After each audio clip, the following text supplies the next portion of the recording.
Hello, my fellow story seekers. Welcome to Haunting Words. If you found this video, you're probably looking for something to help you drift off to sleep. And I'm here to deliver. But before we begin, take a moment to like this video and subscribe to the channel. Now, get comfy, turn off the lights, and let your mind wander as I take you through tonight's story. It was a cold autumn evening when I first noticed something wasn't quite right about the 9:30 bus I took every night. I lived in a small town with just one major bus route that connected the outskirts of our town to the city center.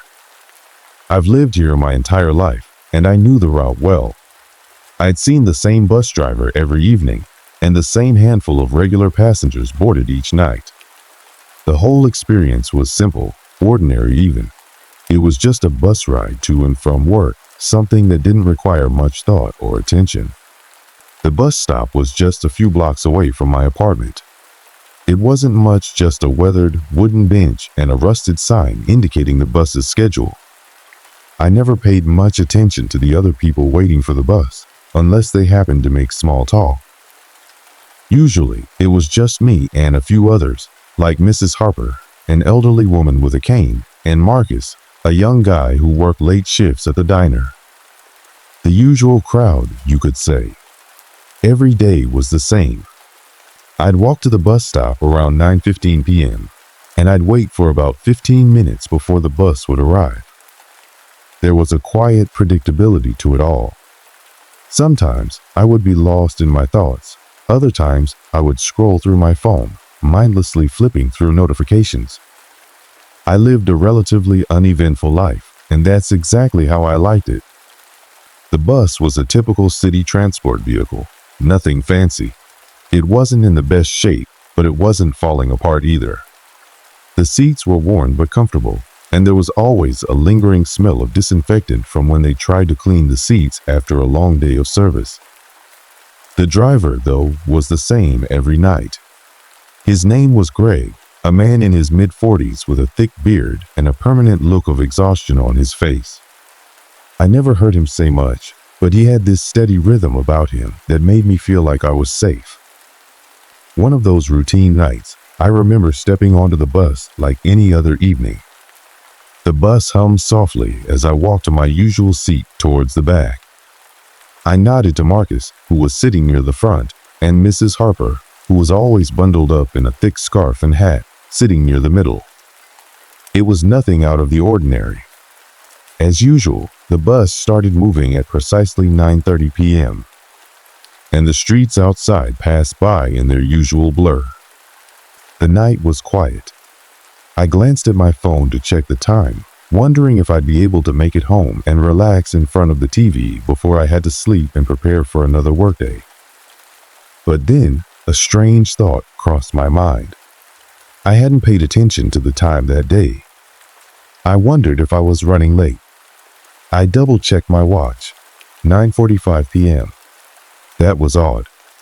The bus ride was usually about 20 minutes long, but this evening, it felt like we hadn't reached the halfway point yet. I looked up to see Greg's face in the rearview mirror, his eyes fixed forward. He didn't seem concerned. But then again, Greg never seemed concerned about anything. He drove with the kind of focus you only see in people who have been doing the same job for years. But then I realized something even stranger. The streets outside had changed. The familiar landmarks I'd grown used to weren't there anymore. The stores I would pass on my commute were now replaced by dark, unfamiliar buildings. The usual streetlights were flickering, and the road appeared much emptier than usual. I blinked, trying to process what I was seeing. I had never noticed this before. The bus had always stuck to its usual route. "Hey, Greg," I called up to him, trying to keep my voice casual. "Are we taking a different route tonight?" He didn't respond. He didn't even look back at me. Just continued to drive, his hands gripping the wheel, his gaze fixed ahead. The silence in the bus grew heavier. It wasn't like the usual quiet hum of the bus during the ride. It was as if the air itself was holding its breath. At this point, I couldn't shake the unsettling feeling creeping up my spine. I glanced around at the other passengers, hoping someone else had noticed. But to my surprise, everyone was still as they always were. Mrs. Harper, the elderly lady, was sleeping with her head against the window. Marcus was scrolling through his phone, completely unaware of the strange change outside. I shifted uncomfortably in my seat, my fingers clutching the edge of the seat in front of me. I looked out the window again, but the streets continued to pass by like a blur. My mind raced, trying to figure out what was going on. Maybe it was just my imagination, but something about tonight felt off. The air felt colder than usual, and the bus's lights flickered for a brief moment before returning to their usual dull glow. I glanced down at my phone again. 9:55 p.m. The minutes seemed to stretch on longer than I remembered. I had never been on this bus for more than 20 minutes, but now it felt like an eternity. Suddenly, the bus came to a halt. It was as if the brakes were applied a little too harshly, sending a jolt through my body. I blinked, trying to clear my mind, but when I looked up again, the bus was no longer on the familiar streets. We were parked on what appeared to be an empty road, surrounded by trees and tall, dark shadows. There were no buildings in sight, no streetlights, just an eerie, silent expanse of road. I couldn't breathe. Something wasn't right. The quiet was broken by Greg's voice, a low murmur that made me shiver. "We'll be here for a few minutes. Just wait." He didn't even turn to look at me when he spoke. He just kept his hands on the wheel, eyes staring straight ahead. For the first time in what felt like forever, I began to question everything. Where were we? Why had we stopped? And most importantly, why didn't anyone else seem to notice? As I sat there, trying to piece everything together, I could feel the tension building. Something was happening, something that I couldn't explain. But whatever it was, I knew one thing for sure. I wasn't going to be able to just forget it. The bus sat eerily still in the middle of the road, with no sounds except for the occasional creak of the wheels or the rustling of passengers shifting in their seats. I glanced at the clock on my phone again. 10:02 p.m. That's when I realized the time had stopped moving for me. We had been parked on this unknown stretch of road for nearly 20 minutes now, and the longer we remained in place, the more I felt like the world outside had frozen. No cars, no lights, no movement. It was as though time itself had been suspended. I tried to keep my breathing steady, but it was becoming more and more difficult. I didn't want to look at the other passengers, but my eyes kept flicking toward them, searching for some sign that they were as unsettled as I was. Mrs. Harper, the elderly woman, was still asleep with her head tilted to the side, a peaceful expression on her face as if nothing were amiss. Marcus, the young man who worked at the diner, was scrolling through his phone, completely engrossed, as if we weren't parked in some desolate stretch of road in the middle of nowhere. He didn't even seem to notice the strange atmosphere in the bus. I could feel my heart start to race.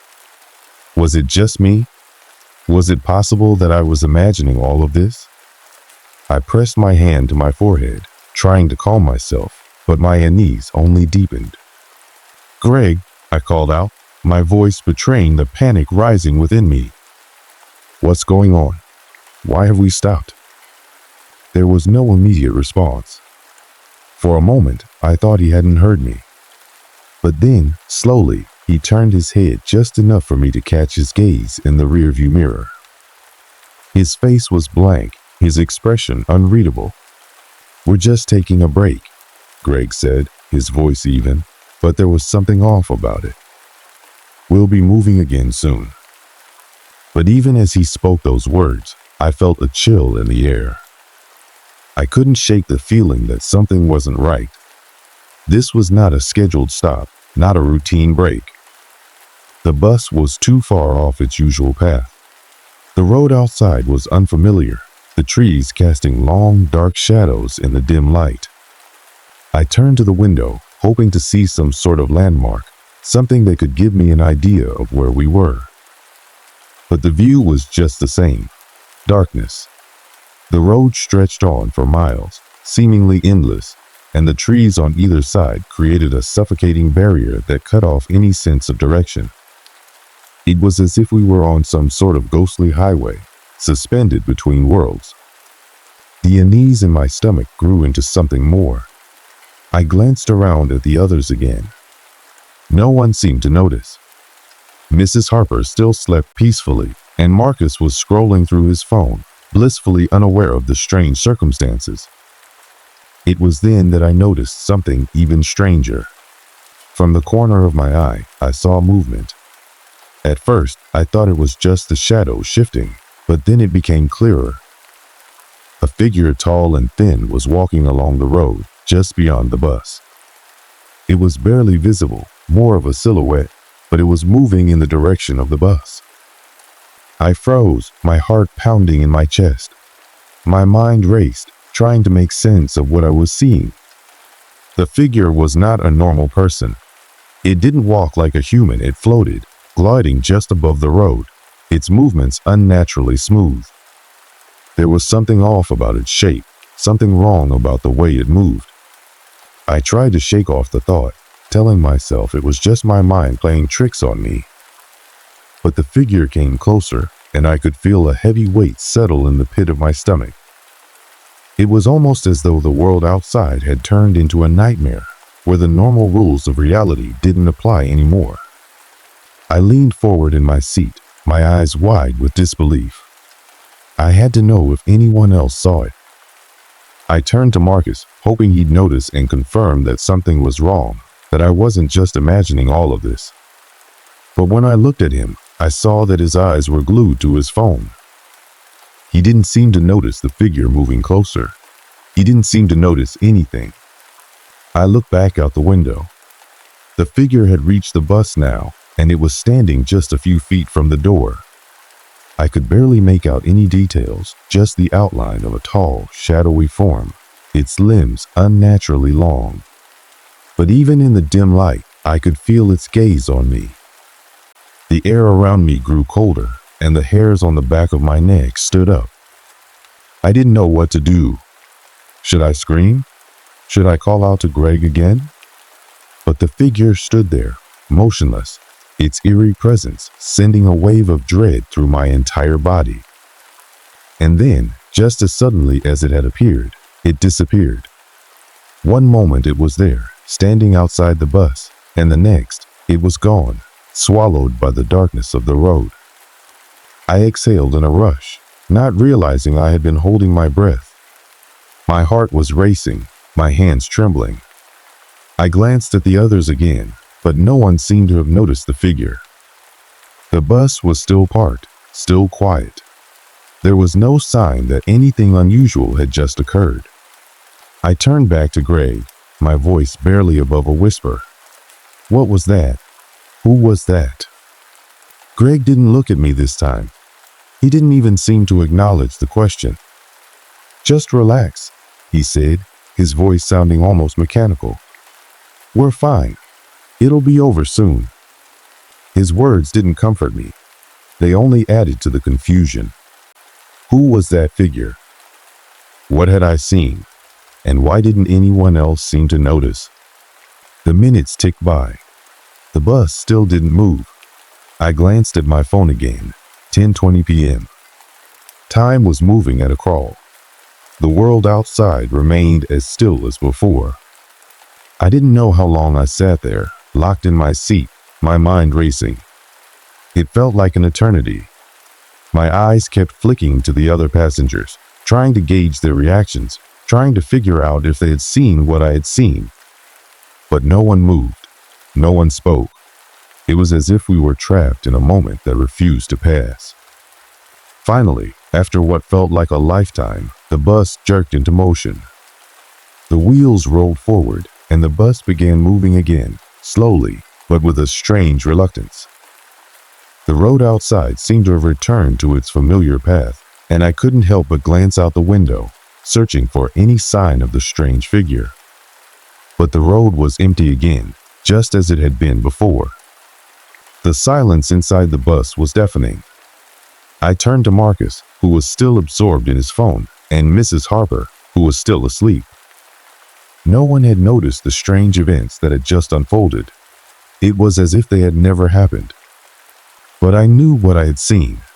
I knew that something wasn't right. The sense of unease that had been growing in me only intensified. Whatever had happened, whatever that figure had been, was not normal. And I had a sinking feeling it wasn't over. As the bus continued its journey, I couldn't shake the feeling that something more was coming, something worse, something I wasn't ready to face. But all I could do was sit there, waiting for the ride to end, hoping that whatever strange force had taken control of this night would just leave me alone. But deep down, I knew that it wouldn't. The worst, I felt, was still to come. The bus ride had returned to its dull, mechanical rhythm, the hum of the engine and the soft shuffle of passengers providing an almost comforting monotony. But I couldn't shake the feeling that something had changed. My eyes kept flicking to the rearview mirror where Greg sat, his hand still gripping the wheel, his gaze never wavering from the road ahead. He was silent, more so than usual, and there was something about the way he held his posture that made him seem distant, as though his mind was somewhere else entirely. I looked around at the others. Mrs. Harper was still asleep, her mouth slightly open as she sat in her seat, looking as though she were in the deepest of slumbers. Marcus, however, had put his phone away and was staring out the window, his brow furrowed in concentration. He was the first to break the silence. "You feel that?" he said, his voice low, barely audible over the noise of the bus. I turned to him quickly, a chill running down my spine. "Feel what?" Marcus glanced at me, his eyes wide with concern. "The air," he said, almost in a whisper. "It's heavy, like something's pressing in on us." I hadn't noticed it before, but now that he had pointed it out, I could feel it too. The air inside the bus felt thick, oppressive, almost suffocating. It wasn't hot, but it wasn't cool either. It was that strange middle ground where it felt like you were trapped, unable to escape the stifling weight of something unseen. I looked out the window, hoping to catch a glimpse of something that might explain it, but the landscape outside seemed unchanged. The trees were still blurred outlines in the darkness, their branches swaying gently in the wind. But the longer I stared, the more it seemed like the world outside was simply too still. The breeze, the movement of the leaves, the distant sounds of nature, it all felt distant, unreal, like I was trapped in a picture. And then, without warning, the bus hit a bump in the road. The jolt was sharp, the tires screeching against the asphalt, and for a brief moment, everything inside the bus seemed to shift. I felt a strange lurch in my stomach as though gravity had shifted and the world tilted. I looked around, half expecting to see the passengers shaken by the sudden movement, but no one reacted. Mrs. Harper didn't stir from her sleep, and Marcus's face remained locked in that strange expression of deep thought. It was as though the world had just bent for a moment and returned to its original shape without anyone noticing. But something had changed. I could feel it. Greg didn't seem fazed by the bump either. He just kept driving, his eyes fixed ahead. But his grip on the steering wheel had tightened, and I saw the veins in his hands stand out, a sign that his muscles were tense, rigid. The subtle shift in his posture told me that he was aware of something that none of us were talking about. Minutes passed. The bus seemed to move faster now, the hum of the engine louder as we continued down the road. But the more we traveled, the more the feeling of unease grew. The trees outside started to look more distorted, the shadows longer, more exaggerated. The lights of the bus flickered briefly, casting strange, strobe-like patterns on the walls. And for a second, I thought I saw something move in the corner of my eye, a fleeting figure darting between the trees. But when I looked directly at it, the road was empty again. I was beginning to lose track of time. I glanced at my phone. 10:42 p.m. We had been on this road for over an hour now, but everything felt out of sync. It was as though the journey had taken on a different rhythm, one that I couldn't quite comprehend. "Hey, Greg," I called out, trying to sound casual, but my voice shook. "How much longer until we reach the next stop?" Greg didn't respond at first. His hands gripped the wheel tighter, and I could see his knuckles turning white. He didn't look at me, didn't even acknowledge my question. I was about to ask again when Marcus spoke up. "Did you hear that?" he asked, his voice urgent. I turned to look at him, my heart skipping a beat. "Hear what?" Marcus's eyes were wide, his face pale in the dim light of the bus. He leaned forward slightly, his gaze fixed on the rearview mirror. "I swear I heard something," he said, "like a tapping, coming from behind us." I turned my head, scanning the interior of the bus. There was nothing behind us but the rows of empty seats, the darkness pressing against the windows. But the air felt different now, more charged, heavier. I could feel the hairs on my neck standing up, a strange prickling sensation crawling down my spine. I leaned back in my seat, my pulse quickening. "Maybe it's just the road," I said, though I didn't believe it myself.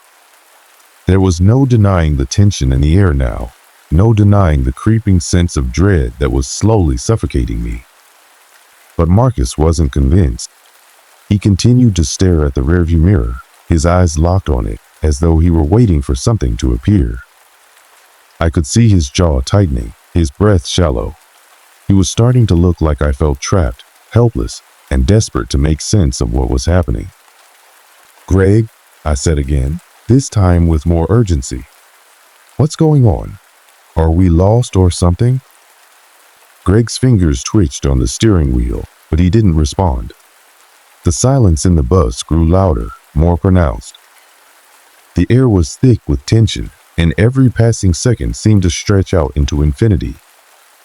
My eyes kept darting to the rearview mirror, to the trees outside, to the empty seats. But I couldn't shake the feeling that something was moving in the shadows, something that we couldn't see but was there, watching us.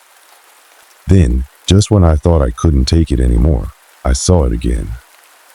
A shadow, a shape, moving in the reflection of the rearview mirror. It was fleeting, barely noticeable, but it was there. A tall, slender figure, just like the one I had seen earlier. It stood at the back of the bus, its form distorted and unnatural, like it didn't belong in this world. My heart leaped in my chest, and I gasped, my breath catching in my throat. But when I turned to look, there was nothing there. No figure, no movement, just the dark, empty seats behind us. I wasn't sure how long I sat frozen, my mind racing. It felt like hours, though it couldn't have been more than a few minutes. The weight of the air was crushing now, the stillness oppressive. The lights of the bus flickered again, casting long, jagged shadows across the walls. I could see the outline of Greg's face in the rearview mirror, his jaw clenched, his eyes tense, but he still didn't speak. His silence was deafening. And then I heard it, the tapping sound. It was soft at first, almost like the gentle tapping of a fingernail against glass. But it grew louder, more insistent, as though something or someone was trying to get in. It came from the back of the bus. I whipped around, my breath ragged, but once again there was nothing there. The seats were empty, the shadows deep, but there was no sign of any presence. I looked at Marcus, who was staring straight ahead, his face pale, his eyes wide. "Did you hear that?" I whispered, my voice trembling. Marcus nodded, his lips barely moving. "It's coming from outside," he said, his voice hoarse. "I swear to God, it's coming from outside." I swallowed hard, my mind racing. What was happening? What were we dealing with? I didn't know what to do, where to look. The bus was moving faster now, the trees flashing by in a blur, but everything felt distorted. Time seemed to stretch and warp, the world outside blending into something unreal, something that didn't make sense. And then the tapping stopped. The silence that followed was suffocating, like the air itself had been stolen from us. I felt a pressure building in my chest, a sense of impending doom that I couldn't shake. Something was wrong. I didn't know how much longer I could endure it. The tapping stopped suddenly, and the bus seemed to fall into an unbearable silence. It was the kind of silence that presses in on you, suffocating every breath you take, making your chest feel as if it's being crushed under a weight you can't escape. For a moment, I thought maybe the worst was over. Perhaps it had all been a trick of the mind, the eerie quiet of the night playing games with our senses. But that hope evaporated as quickly as it had come. In the rearview mirror, Greg's face was pale, his jaw clenched. He hadn't spoken in what felt like forever, and his eyes were fixed on the road ahead as if he could will the darkness outside to retreat. But it was as though something inside the bus had shifted, something unseen that filled the space with an overwhelming dread. Then came the voice. It wasn't loud, but it was unmistakable soft, almost like a breath, but with a distinct clarity that made my blood run cold. Turn back. I froze, my breath catching in my throat. The words were chilling, spoken in a tone so soft, so delicate, yet with a terrifying sense of finality. My mind couldn't grasp it at first. Who had spoken? Where had the voice come from? It had not come from Greg, nor Marcus, nor Mrs. Harper. It came from behind me. I turned slowly, my heart pounding in my chest, and my stomach twisted into knots. I could feel the cold air closing in around me, as if the walls of the bus were closing in. My eyes searched the seats behind me, but there was nothing, just darkness, stretching out endlessly. Yet I felt it, the presence, the weight of something intangible and terrifying in the space between the seats. I knew then that the thing we had been sensing, the thing that had been moving just out of sight, was no longer hiding in the shadows. "Who's there?" I whispered, my voice shaky, too weak to carry the words to the back of the bus. But I knew deep down, I knew that no answer would come. And yet, the voice spoke again. "Turn back, before it's too late." The words sent a chill down my spine. They weren't just a warning, they felt like an ultimatum. And in that moment, I understood. We had crossed a line, and now there was no going back. We were caught in something much darker than we could ever have imagined. Marcus was the first to react. He jerked in his seat, his hand flying to his mouth as he gasped, his eyes wide with fear. He didn't speak at first, just looked at me with horror-stricken eyes, as though he'd seen something that made the very idea of escape seem impossible. "Did you hear that?" He managed to choke out, his voice barely audible, trembling with fear. I nodded slowly, though I wasn't sure if I could trust myself to speak. My throat was dry, my body frozen in place as I tried to understand what was happening. I looked at Greg for reassurance, but his expression gave me no comfort. He hadn't moved, hadn't reacted to the voice at all. His face was ashen, his eyes wide, staring straight ahead. But it wasn't just the terror that gripped him, it was something else. Something deeper. Greg's grip on the steering wheel tightened, his knuckles turning white, and then he spoke, his voice hollow and distant, as though he were speaking from a place far beyond where we were. "We're too far in," he said, his voice low, almost as if he were speaking to himself. "We can't turn back." "Greg, what's happening?" I demanded, the desperation creeping into my voice. "What do you mean, we're too far in? What's going on? What's chasing us?" But Greg didn't answer. Instead, he kept his eyes on the road, his jaw set tight, and I could feel the tension in his muscles. He was holding something back, something terrible that he was too scared to say aloud. Suddenly, the air in the bus shifted again, and I felt a deep, almost suffocating cold seep into my bones. It wasn't just the temperature. No, This cold was different. It was unnatural, as though the very essence of the bus had been altered. And then the lights flickered, the dim interior lights above us flashing in and out, casting strange, dancing shadows across the walls. Each flicker made the atmosphere more oppressive, the fear gnawing at the edges of my mind. "Greg," I shouted, my voice cracking with fear. "We need to get off this road. Now!" But it was too late. The bus jerked violently, throwing me back into my seat. My stomach lurched, and for a moment, I thought we were going to crash. I looked out the front window, and for the first time since this nightmare had begun, I saw something that made my blood run cold. The road had changed. Where there had been trees and fields, where the familiar winding path had been, there was now nothing but a dark, endless void. No trees, no fields, just a black, starless sky that seemed to stretch forever, without end. It was as if we had crossed into a place where time and space didn't make sense, a place that wasn't meant to be. "Greg, what is this?" I shouted again, my voice full of panic now. But Greg didn't respond.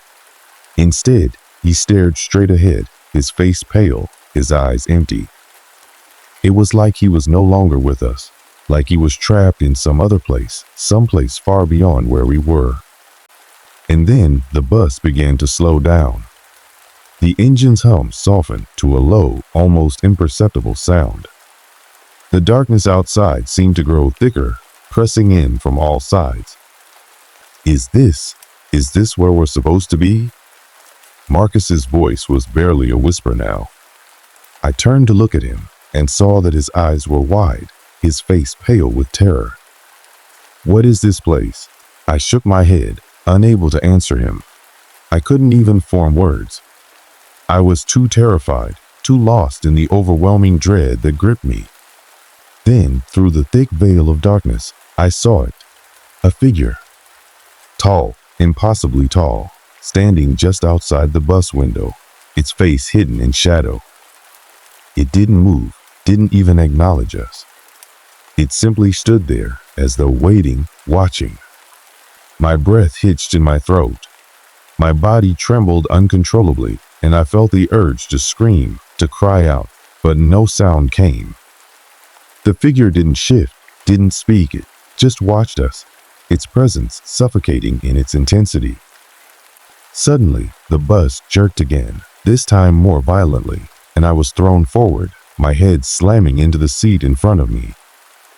Pain exploded through my skull, but I couldn't focus on it. The terror, the crushing fear, had taken over. When I looked up, the figure was gone. The darkness outside was once again empty, the road stretching out endlessly into nothingness. "Turn back. It's not too late," the voice said again, this time louder, more insistent.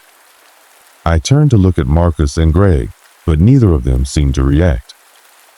They were frozen, their eyes wide, their bodies stiff. It was as though they were trapped in a dream they couldn't wake from, a nightmare with no escape. And then, with a suddenness that left me breathless, the bus stopped. The engine sputtered and died, and the lights flickered once more, before going completely dark. We were left in absolute silence, the only sound the pounding of my own heartbeat. I didn't know how much time passed after that. Minutes? Hours? I couldn't tell. But as the stillness wrapped itself around me, I realized with chilling clarity that we were no longer on the road. We had crossed into a place where the rules of reality no longer applied. I looked at the others, my heart in my throat, and I knew without a doubt that none of us would be leaving this place. The stillness in the bus was suffocating. I could hear my heartbeat pounding in my ears, a constant reminder of how deeply trapped we were. The dark had swallowed us whole, and it was as though we had ceased to exist in the world we once knew. We were suspended in time, stuck in that place, a place that didn't belong to the roads or the night. It was like we had fallen through the cracks of reality, and now we were simply lost. I blinked, trying to clear my mind to make sense of what was happening. My hands were shaking, my thoughts disjointed and foggy. My eyes darted to Greg, sitting in the driver's seat, his hands still clutching the steering wheel, his knuckles pale and tight. His face had lost all color, his eyes wide and unblinking, locked onto the empty darkness beyond the windshield. "Greg," I whispered, but it came out as little more than a rasp, barely audible over the pounding of my heart. "Greg, we need to move. We need to get out of here." But Greg didn't respond. He hadn't spoken since we'd entered this strange, unnerving void, and it was becoming increasingly clear that he wasn't the same person anymore. He wasn't the Greg I knew. He wasn't even aware of me anymore. I reached out to touch his shoulder, my fingers brushing against the cold fabric of his jacket, but as soon as I did, I froze. There was no warmth in him, no life, no recognition in his eyes. It was like he had become a shell. The light in him had flickered out. A sickening feeling crawled up my spine. I pulled my hand back, suddenly terrified of touching him again. My mind was racing, desperate for any sense of clarity, any explanation to pull us out of this nightmare. But the more I tried to think, the more it felt like my mind was slipping away from me, like it couldn't hold on to the world we once knew. There was only this. I turned to Marcus, hoping for some reassurance, some sign that we weren't alone in this madness. But Marcus wasn't moving either. His face, once so full of life and humor, was pale and frozen in place, his eyes wide, reflecting the same terror that had consumed all of us. It was like he was paralyzed, caught in a web of fear that none of us could escape. "Marcus, can you hear me?" I asked, my voice barely more than a whisper, afraid that speaking too loudly might shatter the fragile hold I had on my sanity. He didn't respond. He didn't even blink. "Why aren't they moving?" I asked aloud, more to myself than to anyone else. "What happened to them? What's going on?" I shook Greg's shoulder once more, this time more urgently. "Greg, we have to get out of here." It was then that I noticed something strange. The air inside the bus, once cold and suffocating, had started to feel warmer. Not warm in a comforting sense, but in a way that made my skin crawl. It was as though something had shifted again, as if the atmosphere was no longer a byproduct of the strange place we had entered, but something more deliberate, like the space around us was alive, aware of our presence. The eerie silence stretched on, broken only by the occasional creak of the bus's metal frame. My mind began to churn, the need for answers burning through my thoughts. I had to know why we were here, how we had gotten here, and more importantly, how we could leave. I pulled myself out of my seat, my legs unsteady beneath me, as if they had forgotten how to function. I took a deep breath, trying to steady myself, then slowly moved toward the back of the bus. I needed to check the emergency exit, any way out of this nightmare. The bus was oddly still as I walked past the empty seats, their shadows stretching like fingers across the floor. I felt the weight of them, the eyes that weren't there but somehow still seemed to follow me. My heart raced faster with each step, and the hairs on the back of my neck stood on end. It was like the bus itself had become something otherworldly, as though it was aware of my every move, my every breath. When I reached the back door, I pulled at the handle, but it didn't budge. I pulled harder, panic surging through me. The door remained locked, sealed shut, as though it were part of some macabre prison that refused to let its prisoners leave. I slammed my fist against the door, the sound echoing through the empty space. "Let us out," I screamed, my voice hoarse with desperation. But nothing answered. No voice, no movement, nothing. It was then that I heard it again, the voice. "Turn back." I spun around, my body trembling uncontrollably. I had no idea where the voice had come from. It was like it was everywhere at once, filling the air, vibrating through my very bones. The voice wasn't just a warning anymore. It was a command, and I knew in that moment that we couldn't leave not unless we did what it wanted. I collapsed to my knees, my hands trembling as I reached for my phone in my pocket, hoping that somehow, some way, I could call for help. I needed to hear a voice that wasn't that cold, inhuman whisper. But there was no signal. My phone, once full of bars, now displayed only a single flickering line. I let out a cry of frustration, but the words didn't even seem to matter anymore. Nothing mattered in this place. The rules had changed, and we were trapped in a nightmare where logic had no place. Suddenly, there was a sound, a loud crack that echoed through the bus. I froze. My eyes snapped to the source, and my breath caught in my throat. The rearview mirror had shattered, splintering into 1,000 pieces, but it wasn't the glass that terrified me. It was the reflection.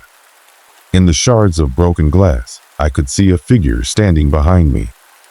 It was tall, distorted, and its face, oh God, its face was no longer human. I turned and ran. There was no thought, no plan, just pure instinct to escape. I bolted toward the front of the bus, screaming for Greg, for Marcus, for anyone. But they didn't move. They were stuck, frozen in time, frozen in this place. I reached the driver's seat, desperate, reaching for the steering wheel, hoping to somehow break the stillness that had taken over the bus. But when I touched it, it was no longer cold, it was warm, burning hot to the touch. My hand recoiled, and I stumbled backward. "Please," I whispered to no one, my voice breaking. "Please, I want to go home." And then, as if the world had heard my plea, the lights flickered, and the bus lurched forward. The sound of the engine roaring back to life filled the air, and the feeling of suffocating dread loosened, just for a moment. We were moving again, but the road outside had changed. We weren't back where we had started, not by any means. The familiar landmarks, the streets I had known my whole life, were gone. The darkness outside wasn't the same darkness, it was deeper, more consuming. The familiar world we had once known had dissolved, replaced by something that felt alien, monstrous even. I glanced around the bus, my heart sinking. Greg and Marcus had not moved. They were still there, frozen in place, their eyes empty and lifeless. The bus moved on, the road unwinding beneath us, but I knew no matter where we went, no matter how far the wheels turned, we would never be free from the horrors that had followed us. There was no escape, and there was no turning back. Not anymore. The bus continued to roll down the now unfamiliar road, its engine growling beneath us, the only sound that could be heard over the eerie silence. Each turn, each bend in the road only deepened my sense of dread. The landscape outside remained a void, endless, dark, and formless. There were no familiar buildings, no signs of life, just the oppressive darkness swallowing everything in its path. The lights in the bus flickered again, as though it too was trying to adjust to the new world we had entered. But no matter how much it flickered, it could not dispel the thick, suffocating sense of hopelessness that clung to the air. I was no longer certain of how much time had passed. The minutes felt like hours, hours like days. Time had become fluid here, not following the rhythm it once did. The world outside, the one we once knew, felt like a distant memory, a fading dream. I kept telling myself I had to wake up from this, that it was just a nightmare, a horrible trick my mind had played on me. But each time I looked at Greg and Marcus, still trapped in their frozen states, still lifeless and unaware, I knew that we weren't asleep. We were here, and we weren't leaving. I took a seat in the back of the bus, my hands still trembling as I stared out at the darkened world. It was so quiet, so still. But in that silence, I could feel it, a presence, something that wasn't there before, something watching me. The hairs on the back of my neck stood up. I turned around, half expecting to see something, anything, but the bus remained empty save for me and my two motionless companions. The longer we drove, the more I realized that the road we were on seemed endless. The horizon, once visible in the distance, had blurred into an impenetrable blackness, and every signpost, every road marker, every streetlight we passed looked the same. There was no change. It was as if we were moving through a loop, trapped in an infinite cycle where time had no meaning. I glanced at my phone again. Still no signal. I was cut off from the world, with no way to contact anyone, no way to explain what had happened or how we had gotten here. But even if I could call for help, I wondered who would even hear it. Was there anyone left to hear it? Suddenly, I heard a noise from the front of the bus. A low, scraping sound that chilled me to the bone. I looked toward Greg, then to Marcus, but they didn't stir. The noise continued, growing louder, as though something was slowly, deliberately scraping its nails along the metal floor. "Greg?" I called out, my voice shaking. "Marcus?" No response. They were still motionless, but the sound, it was coming from the front. It wasn't the bus creaking or the wind outside. It was something more. Something deliberate. I stood up, my legs feeling weak beneath me, and moved cautiously toward the front of the bus. Every step felt like it took me farther from safety, farther from anything resembling normalcy. The closer I got, the louder the scraping sound became, until it was nearly deafening, filling the entire bus with its sickening noise. I was almost to the front when I heard a voice. Not a whisper, but a slow, guttural growl that seemed to emanate from the very walls. "You shouldn't have stayed," it said. The words were distorted, as if spoken through a tunnel, distant yet painfully close at the same time. "Now there's no going back." My heart stopped. The voice, there was something in it, something that gnawed at my soul. It was as though the voice knew me, knew everything about me, about us. It knew we were trapped, and it relished in that knowledge. I froze, unable to move, unable to think. I wanted to scream, to run, to do anything to break the terrible hold the voice had on me. But no words came. No actions followed. I was rooted to the spot, consumed by fear, by the crushing weight of realization.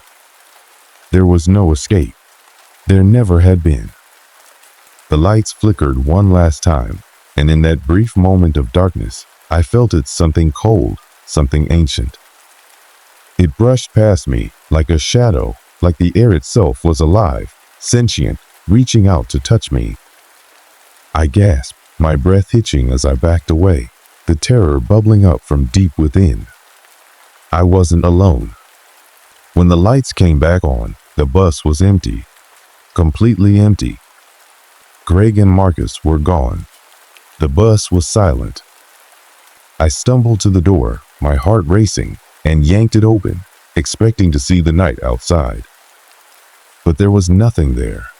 No night, no road, no world. Just an endless expanse of gray stretching out forever in every direction.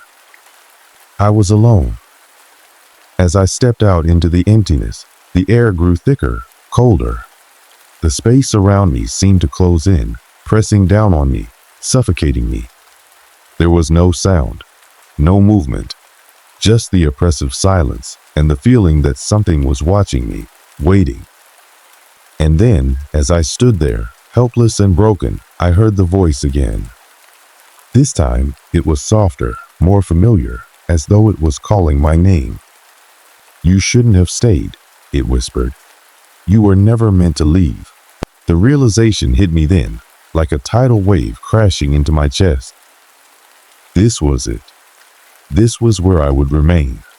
There would be no escape, no return to the world I knew. I had become part of this place, a forgotten memory trapped in the cycle, doomed to ride the bus forever, just as Greg and Marcus had. There was no going back. There was no waking up. I had become one of them. And now, the bus would wait for its next passengers. It was a quiet evening, one of those nights that seemed too ordinary to hold any kind of excitement or fear. I was sitting in my living room, a hot cup of coffee resting on the table beside me, trying to unwind after a long day. The world outside was still, with the gentle hum of cars passing by and the occasional distant bark of a dog breaking the silence. It was the kind of evening where everything felt safe, where you could almost forget that danger or weirdness even existed. But as I sat there, staring at the flickering glow of the TV, a noise broke through the calm, a soft thud at my front door. I shrugged it off, not thinking much of it. I lived in a small suburban neighborhood. Nothing ever happened around here. The streets were always quiet at night, and my neighbors were the type of people who waved when you passed, but never actually got to know each other. A typical suburban town, you could say. I was a creature of habit. My routine never varied much. I'd wake up, go to work, come home, eat, and settle into the couch for a few hours of mindless television or reading before heading to bed. Most evenings, it was just me in my house. Sometimes I'd chat with my neighbors, but those conversations were always brief. Life here was calm, predictable, normal. So, when I heard that thud, I thought it was just another one of those ordinary things. Maybe a stray branch from the oak tree outside had blown against the door. Or perhaps my mailman, who was getting older and often clumsy, had dropped something while delivering the mail. Either way, I didn't think it was anything worth investigating. I was about to get up, maybe make myself another coffee or check on the noise outside, when I noticed something strange in the corner of my eye. The mailbox by the front gate where I usually retrieved my mail was open. It hadn't been open earlier when I walked inside, and the mailman had long since gone. I felt a chill run down my spine, but only for a moment. Maybe it's nothing, I told myself, trying to shake off the unease that was beginning to settle in. I stood up, walked over to the front door, and cautiously opened it. The night air was cool against my skin as I stepped outside, the streetlights casting long shadows across the pavement. I approached the mailbox, my footsteps echoing in the quiet night. As I reached it, I saw the note. It wasn't just any note. It was neatly folded, tucked inside the open slot of the mailbox. There was no address, no name, just an ordinary piece of plain paper. My heart started to race as I bent down to pick it up, the unsettling feeling growing stronger with every second that passed. As I unfolded the paper, my eyes scanned the words written on it. My breath caught in my throat as I read the message, the ink stark against the white paper. You haven't done it yet, but you will. Be careful.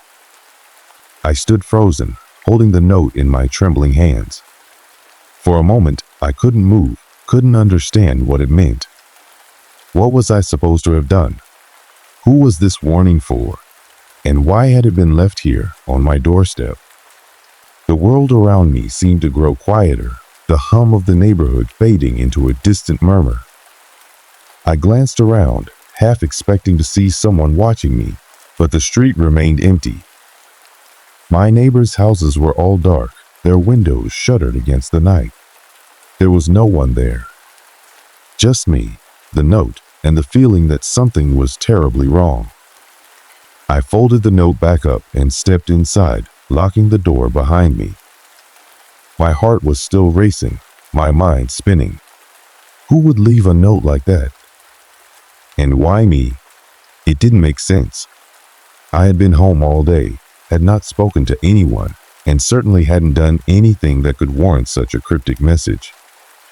I tried to shake it off, telling myself it was probably some kind of prank, a joke played by someone with too much time on their hands. But deep down, I couldn't rid myself of the growing sense of dread.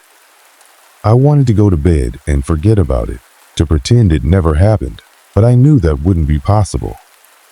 Something about that note lingered in my mind, gnawing at me, refusing to let go. I couldn't ignore it, not when my curiosity had already been piqued.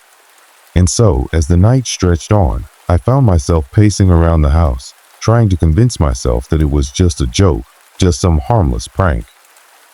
But in the back of my mind, a thought kept repeating. What if it wasn't? The normalcy of my life was beginning to crack, and I had no idea just how much further that crack would spread.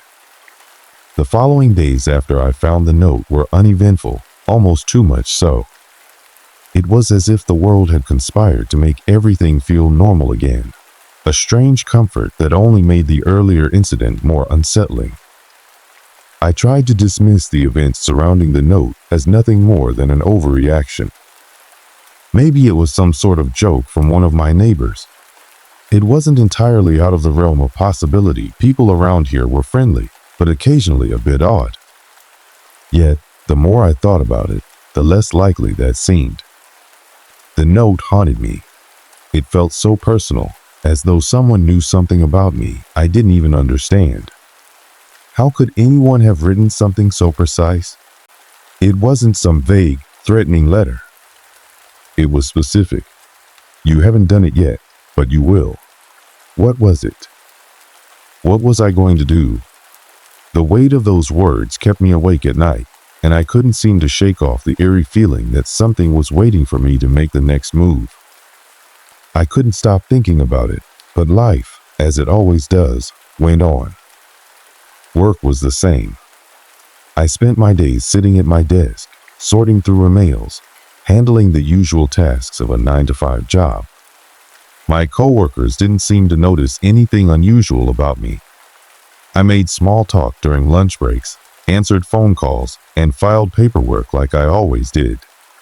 But I wasn't the same. Something had shifted. There was a tension inside me, a constant hum of anxiety just beneath the surface. It was a Thursday afternoon when the first strange event occurred after the note. I had been working from home, sitting at my desk in the study, a cup of coffee in hand. The window was cracked open, the breeze just enough to stir the pages of my notebook, and I felt the calmness of the day creeping in, trying to wash away the tension from the past few days.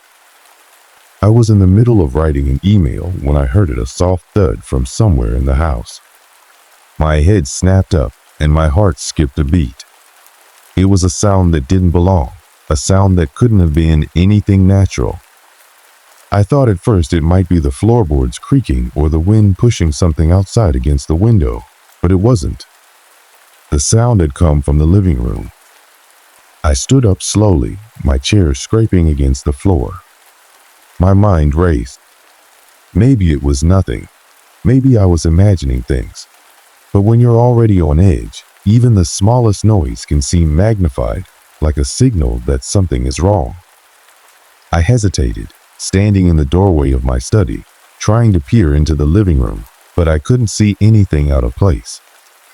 The curtains were drawn, the lights off, and everything appeared to be still. I made my way into the living room, walking quietly, my footsteps barely making a sound on the hardwood floor. As I passed the coffee table, I noticed something odd. The lamp, which I was sure I had turned off earlier in the day, was now glowing faintly. Not brightly, but enough to cast a soft light across the room. My breath caught in my throat. I hadn't turned it on, and yet there it was, shining as if it had been waiting for me. I glanced around, half expecting to see someone standing there, watching me. But the room was empty. There was no one. The front door was still locked, and the windows were all closed.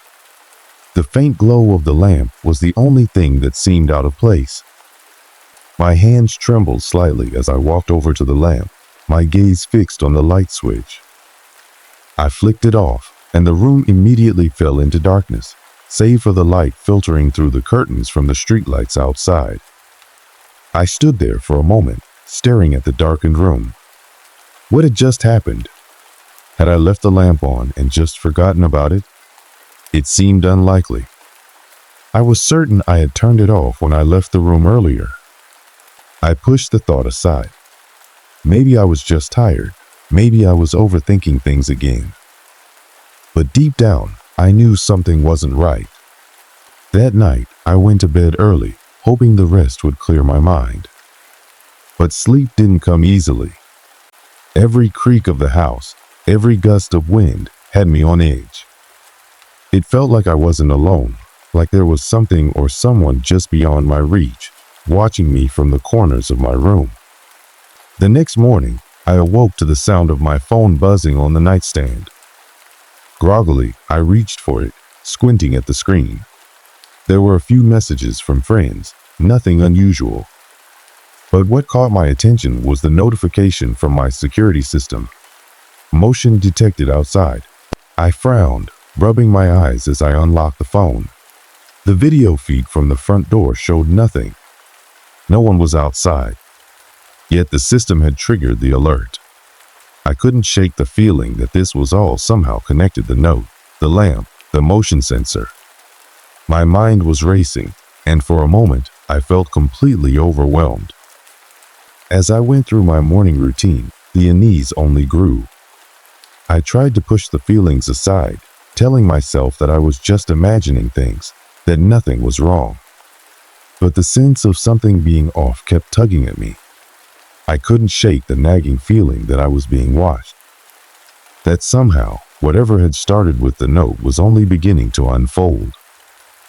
I decided to leave the house for a while, maybe get some air and clear my head. I called a friend and suggested we grab lunch at a cafe nearby. Maybe being around other people would help take my mind off everything. When I arrived, my friend was already waiting at a corner table, and we exchanged pleasantries before diving into conversation. As we talked, I felt my shoulders relax for the first time in days. The normalcy of the cafe, the sounds of people chatting, the aroma of fresh coffee was all so grounding. For a moment, I felt like I could forget about the strange events happening back home. But as I reached into my jacket pocket to pull out my phone, I felt a sudden jolt. My heart skipped a beat as I pulled out the device, staring at the screen. It was the security system again, another notification. This time, it was a still image. And in the picture, there was someone standing in front of my house, their back to the camera, barely visible in the dark of the night. I froze, my stomach sinking. Who was that? How had they gotten so close to my house without triggering the motion sensor? I quickly swiped through the feed, checking the timestamps. The person had been there just minutes before I left for lunch. I tried to brush off the panic rising in my chest, but I couldn't. I had to go back. I had to see what was happening. The peaceful afternoon I'd been trying to enjoy was shattered in an instant, replaced with an gnawing feeling of dread. As I left the cafe, the reality of what I was dealing with hit me fully. Something was wrong. Something that went beyond strange notes and malfunctioning security systems. And I had no idea how deep this rabbit hole was going to go. The next few days unfolded with an eerie rhythm, a pattern of small, unsettling events that steadily chipped away at my sense of security. Each one seemed innocuous on its own, but when woven together, they formed a web of unease that tightened with every passing moment. It started with the lights again. I had gotten into the habit of checking every lamp and light switch when I left a room, convinced that somehow they were being tampered with. Yet, no matter how many times I made sure everything was off, something would inevitably be on when I returned. A single light in the corner of the living room, a lamp in the hallway. I'd turn it off again, only to find it on the next time I looked. I tried telling myself that I was being paranoid, that I must be forgetting. But the sensation of being watched, the feeling that someone was there, just out of sight, remained. One evening, after a particularly long day at work, I sat down on the couch, feeling exhausted. The house was quiet, the only sound the hum of the refrigerator in the kitchen. I was trying to relax, but the tension in my chest wouldn't let up. I rubbed my eyes and let out a slow breath, trying to shake the anxiety. I glanced at the clock on the wall. It was 10:12 p.m. too late to be thinking about work, but I couldn't escape the unease that had taken root in my mind. Suddenly, I heard a distinct sound, a soft tapping, like fingernails against wood. It came from the kitchen. At first, I thought it was just the house settling, the kind of noises that happen when the temperature shifts. But the tapping persisted, each sound just a little sharper than the last. I held my breath, my heart pounding in my chest. I stood slowly, my legs shaking slightly as I made my way toward the kitchen.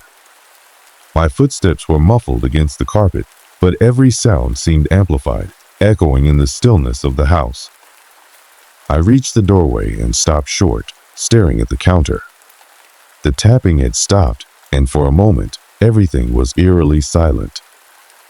Then I saw it. A small silver spoon was moving.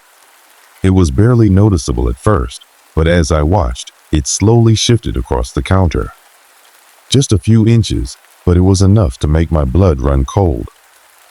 I rushed forward, grabbing the spoon, but the air around me felt thick, almost suffocating. The temperature had dropped, the warmth of the kitchen suddenly replaced by a chill that seeped into my bones. I turned quickly, looking around the room as if expecting someone to appear. But there was no one. The room was empty, just as it had been moments before. I couldn't explain it. There was no rational reason for a spoon to move on its own. But the feeling of something or someone being present was undeniable. I stood there, frozen, my mind racing for an explanation.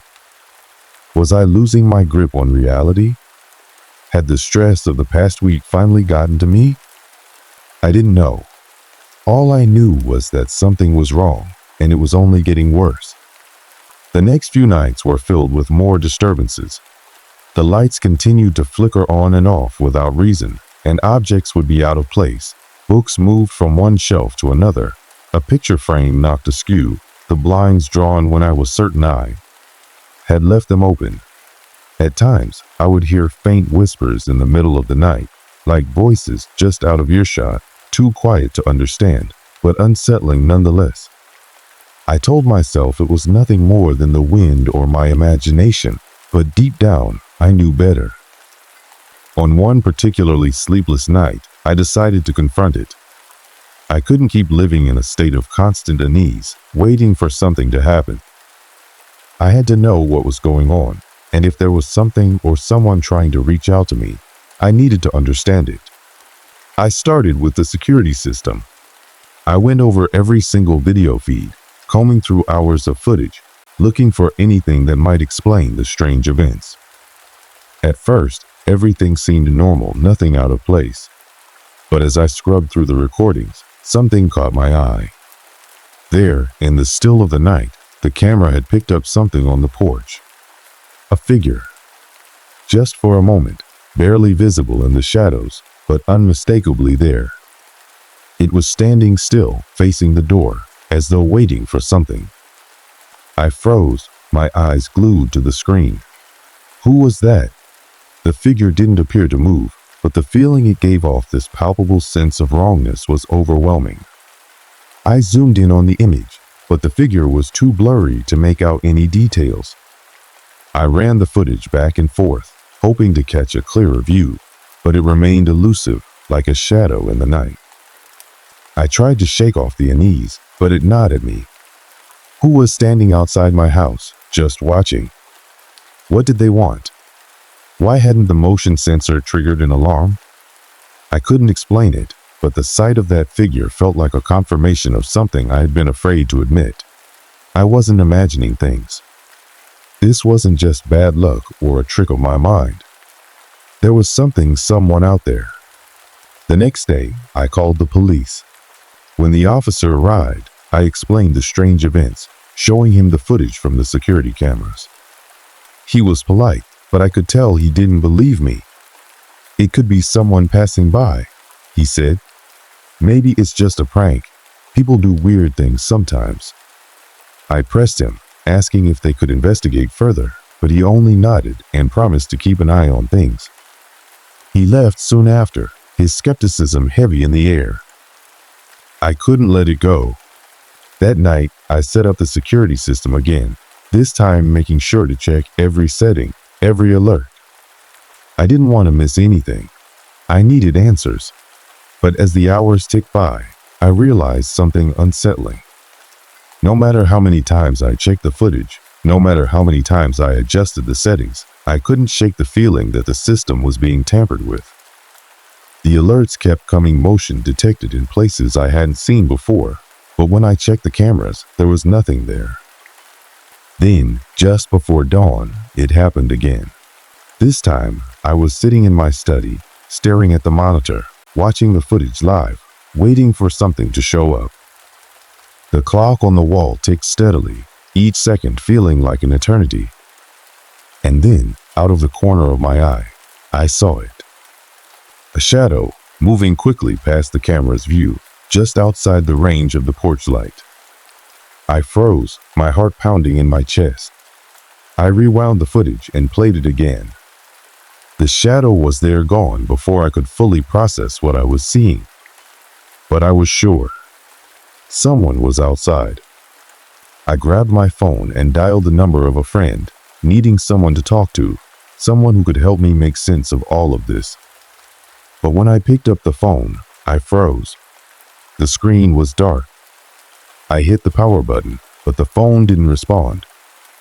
Suddenly, the lights flickered again. I rushed to the window, pulling back the curtains. The street outside was empty, but the sense of being watched was overwhelming. Something was out there. Something that knew I was watching too. And as I stood there, staring into the darkness, I realized that whatever had started with that note wasn't over. It was just beginning. The night that everything changed began like so many others, with a creeping sense of unease settling in. But this time, there was something different. The house was quieter than usual, too quiet. The typical hum of the fridge and the occasional creaks of the floorboards were absent, as though the entire house was holding its breath.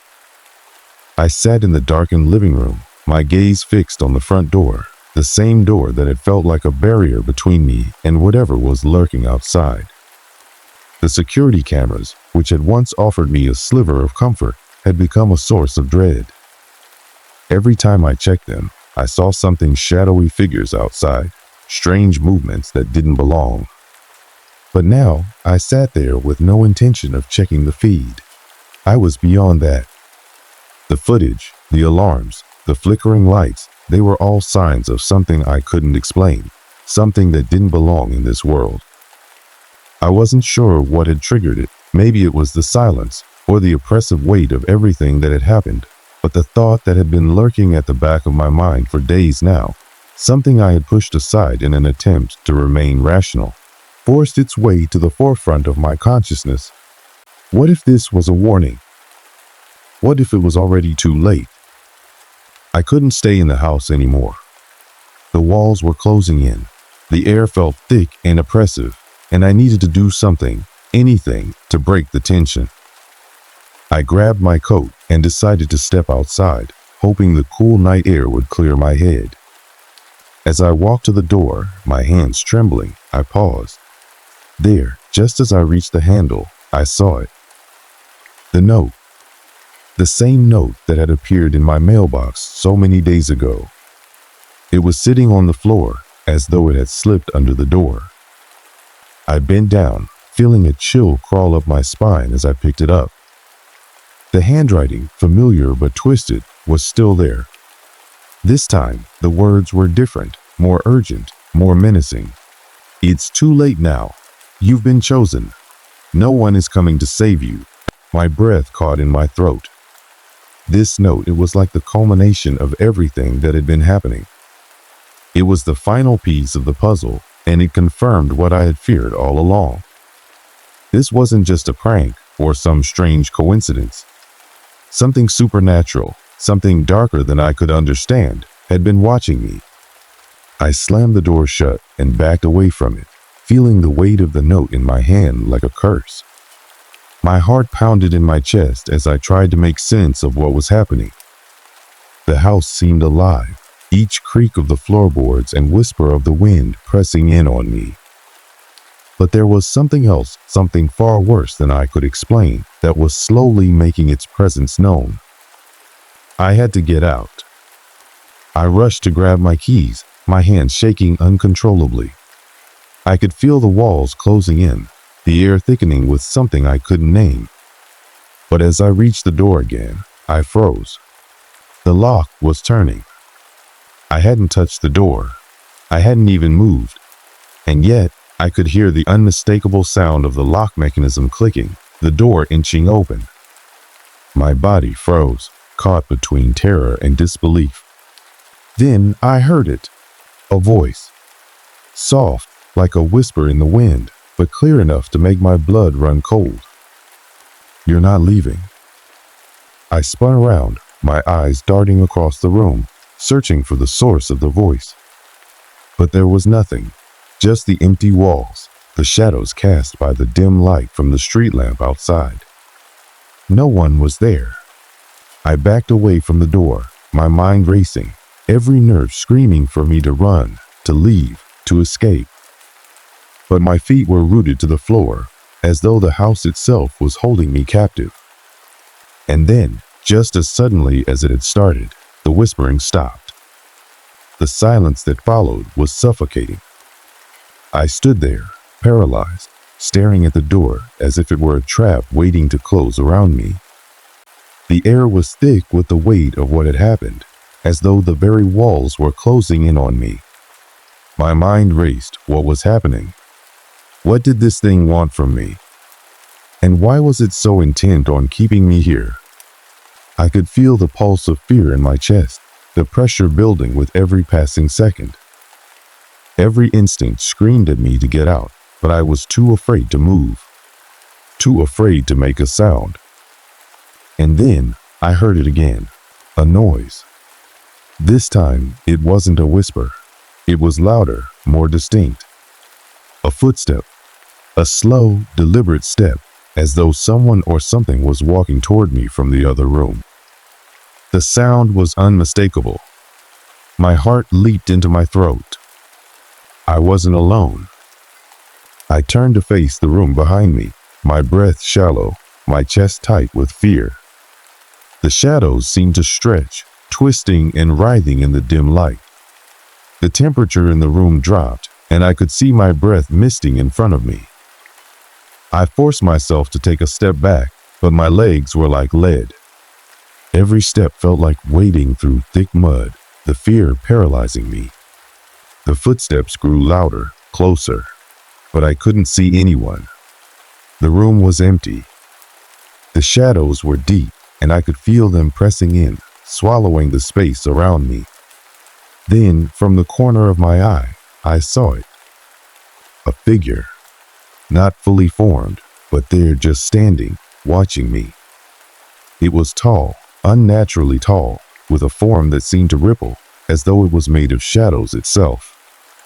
I couldn't make out any details, no face, no features, just the outline of a figure that seemed to flicker in and out of existence. I stumbled backward, a gasp escaping my lips as I hit the wall behind me. I tried to scream, but no sound came out. I was trapped. The figure didn't move. It simply watched me, its presence so overwhelming that I felt like I was suffocating. My heart raced, and my mind screamed at me to run, but my body wouldn't cooperate. I was frozen in place, caught in the grip of something that was beyond anything I could comprehend. And then the voice came again. This time, it was clearer, closer, as though it was right next to me. Cold, hollow, filled with an otherworldly malice. "You should have listened." The words hit me like a physical blow, the weight of them crashing down on me, suffocating me. I wanted to close my eyes, to wake up, to escape this nightmare, but I couldn't. The figure took a step forward. In that moment, I felt the terror flood through me like a tidal wave, drowning me. I couldn't breathe, couldn't think. Every instinct told me to run, to scream, to do anything to escape, but I was paralyzed, trapped in that moment of pure, raw fear. And then, just as suddenly as it had appeared, the figure was gone. The room fell silent again. The temperature returned to normal. The shadows, once so alive, were still. I stood there, my body trembling, my mind reeling from what I had just witnessed. I had no explanation, no understanding of what had just happened. All I knew was that I was no longer safe. Whatever had been watching me, whatever had been tormenting me, was real. And it wasn't done yet. I woke up the next morning with the same feeling of dread, as though the darkness from the night before had followed me into the light of day. It was still there, lurking just under the surface. The images of the shadowy figure and the whispered voice haunted me like a heavy fog, refusing to lift, no matter how hard I tried to shake it off. My heart pounded in my chest, my hands still trembling from the fear that had gripped me so tightly. I couldn't stay in that house any longer. The place that had once felt like home was now a prison, each room a reminder of what I had seen and heard. I tried to tell myself that I was being irrational, that the whole thing could be explained away somehow. But deep down, I knew that wasn't the case. Whatever had been in that house wasn't just in my mind. It was real, and it wasn't finished with me yet. The decision to leave wasn't an easy one. I had spent years building a life there, making memories, and feeling comfortable in the quiet solitude of the place. But the fear had taken root, and I knew that if I didn't get out now, it would consume me completely. I packed my bags in a daze, the weight of my actions pressing down on me with each item I stuffed into the suitcase. My movements were mechanical, automatic. I didn't look around the house. I couldn't. The thought of staying one more night in that place, of letting whatever was lurking there have another chance to claim me, was unbearable. As I walked out the door for the last time, the sensation of eyes watching me returned. I felt it more acutely than ever. A cold chill ran down my spine, as though the house itself was bidding me farewell, or perhaps urging me to stay, to return to the place I had called home. I didn't look back. The drive away from the house was a blur. I couldn't focus on the road, couldn't shake the feeling that I was being followed. The wind seemed to howl louder, pressing against my car like some invisible force. Every turn of the wheel, every passing street lamp, felt like a step further into the unknown, and yet the feeling of being trapped never quite faded. Even in the daylight, even with the security of the car around me, I could still sense that presence, that oppressive weight of fear that had been slowly choking me over the past few days. I reached the small motel just outside the city by sunset. The neon sign flickered weakly in the distance, casting an eerie glow over the empty parking lot. I parked, the sound of my tires scraping against the gravel the only noise in the quiet night. As I stepped out of the car, I glanced over my shoulder, expecting to see something, anything, but there was nothing. Just the empty stretch of road behind me. The motel room was small and dimly lit, but it felt like a refuge compared to the house I had left behind. I locked the door and drew the curtains, shutting out the outside world. The stillness in the room was almost deafening, and I couldn't shake the feeling that something was wrong, that I wasn't truly safe. My mind raced, trying to make sense of everything that had happened, the note, the footsteps, the figure. But no matter how much I tried to rationalize it, the truth was that there were no answers. There were only questions, unanswered and unsettling. I lay down on the bed, but sleep didn't come. The room was silent, yet I could still hear the faintest echoes of footsteps, the distant sound of a door creaking open, as though something was moving just beyond my reach. My heart raced in my chest, my pulse quickening with each passing minute. I pulled the covers up to my chin, hoping that somehow the act of hiding would keep me safe. But that night, the nightmares came. They were darker than before, more vivid, and far more terrifying. I saw the figure again, but this time it was standing in front of me, watching me, its eyes hollow and filled with an endless void. I couldn't move, couldn't scream. I was paralyzed in place, trapped in a nightmare that felt all too real. When I woke up the next morning, drenched in sweat and gasping for air, I knew that this was not over. The fear still gripped me, still held me in its icy clutches. I couldn't outrun it. I couldn't escape it. I tried to rationalize it. I told myself that the nightmares were just that, nightmares. The figure in my dream was nothing more than a product of my subconscious mind, the lingering fear from the events that had transpired. But deep down, I knew it wasn't that simple. I had seen it, heard it, felt it. The presence that had haunted me was real, and it wasn't going to let me go. Days passed, and I moved from one place to the next, each one offering a temporary sense of safety before the dread crept back in. I stopped checking the mail, stopped looking over my shoulder every time I walked outside. But the sense of being watched never fully left me. It was always there, just beneath the surface, a constant reminder that whatever had been in that house wasn't finished with me. I tried to go about my life, to resume some sense of normalcy. But the fear had changed me. I couldn't stop looking over my shoulder, couldn't stop scanning the shadows for any sign of movement. Every creak of a floorboard, every rustle in the wind sent my heart racing. I couldn't trust the quiet anymore. I couldn't trust myself. One night, I received a call.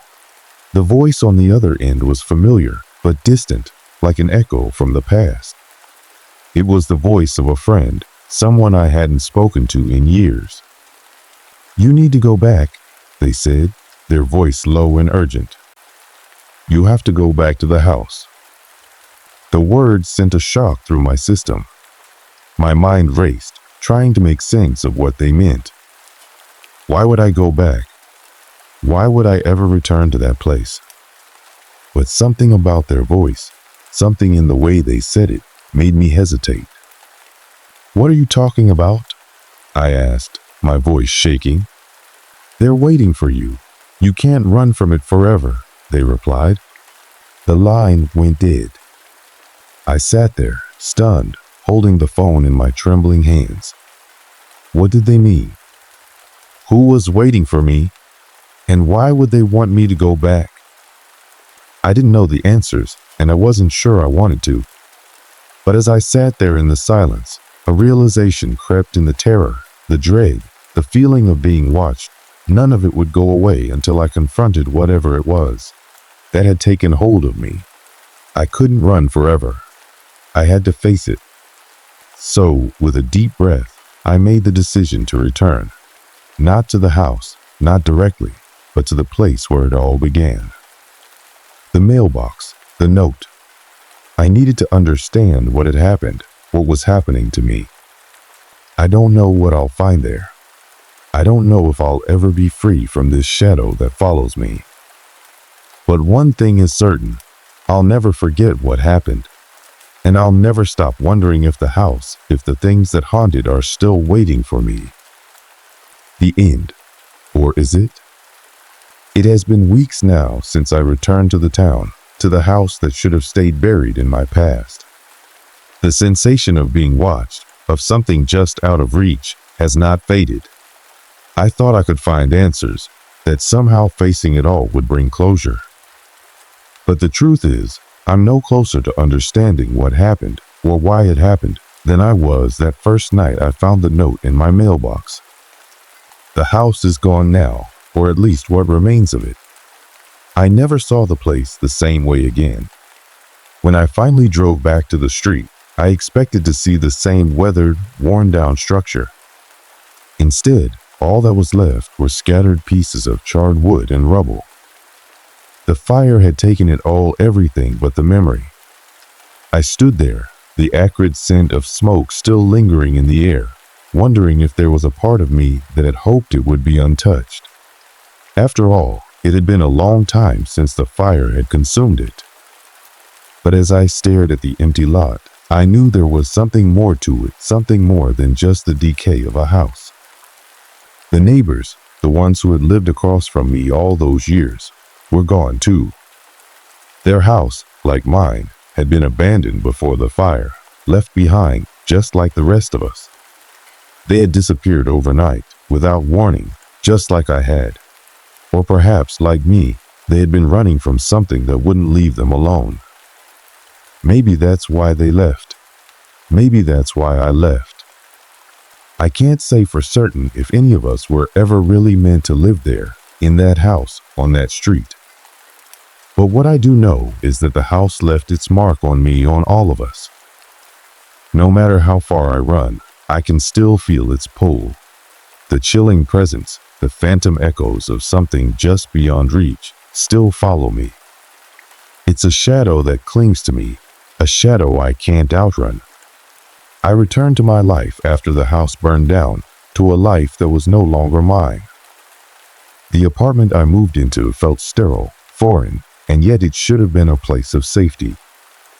But no matter how many locks I put on my doors, no matter how many curtains I pulled shut, I couldn't escape the feeling that I was being watched. It didn't take long before the nightmares started again, dark, suffocating dreams filled with the same haunting whispers, the same cold presence. Each time I woke, drenched in sweat and gasping for breath, I couldn't shake the sense that I was being hunted by something that was never truly gone. I thought maybe, just maybe, moving far away would give me peace.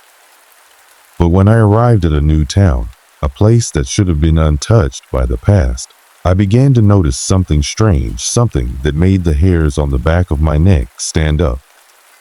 There, in my new mailbox, was another note.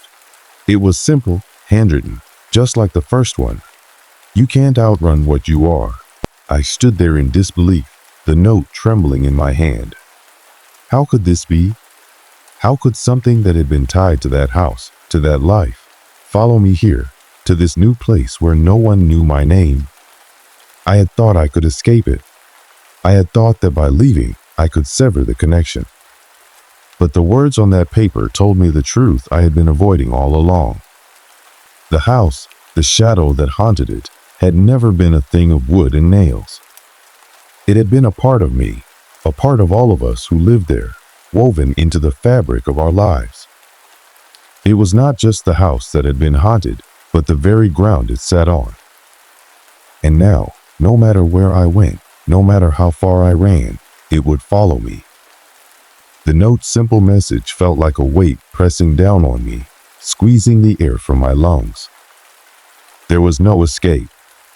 There had never been any escape. Whatever had been in that house, whatever had been watching me, was not confined to its walls. It had followed me, burrowing its way into my soul.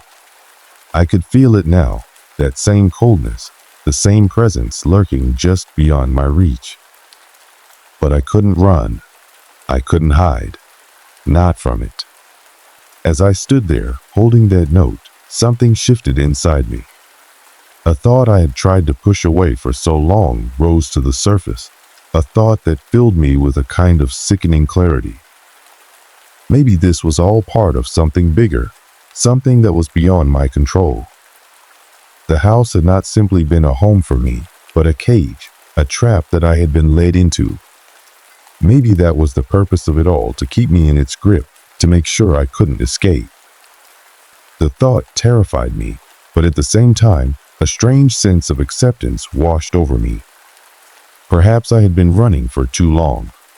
Perhaps the only way to truly end this was to face it head on, to confront whatever was pulling at the edges of my mind. So I did something I had never considered before. I went back to the house. Not physically, not to the place that had burned down, but to the ground where it once stood. The lot was now empty, but in my mind, the house was still there. I closed my eyes and focused, calling to the shadow that had haunted me. I needed to know the truth, to understand what had happened, and why I had been chosen or cursed. For what felt like an eternity, nothing happened. The wind blew, the trees rustled, but no shadow appeared, no whispers filled the air. I almost thought I had imagined it all. But then, in the stillness, I heard it the faintest sound, like the rustling of leaves in the wind. I opened my eyes, and there, standing in the distance, was a figure. Not the same one from my nightmares, not the one I had seen in the corner of my vision, but something different. A silhouette, tall and gaunt, its shape shifting with the wind. I didn't move. I couldn't. The figure didn't approach, but its presence was unmistakable. I knew then that this was not a ghost, not a memory. It was something else, something that would never let me go. It was tied to the house, to the past, to everything that had led me here. I couldn't tell you what that figure was, or why it had chosen me. But I can tell you this. It's still out there, watching, waiting. And no matter where I go, no matter how far I run, I will never truly be free. The shadow will always find me, because it's not just a shadow, it's a part of me. And it always will be.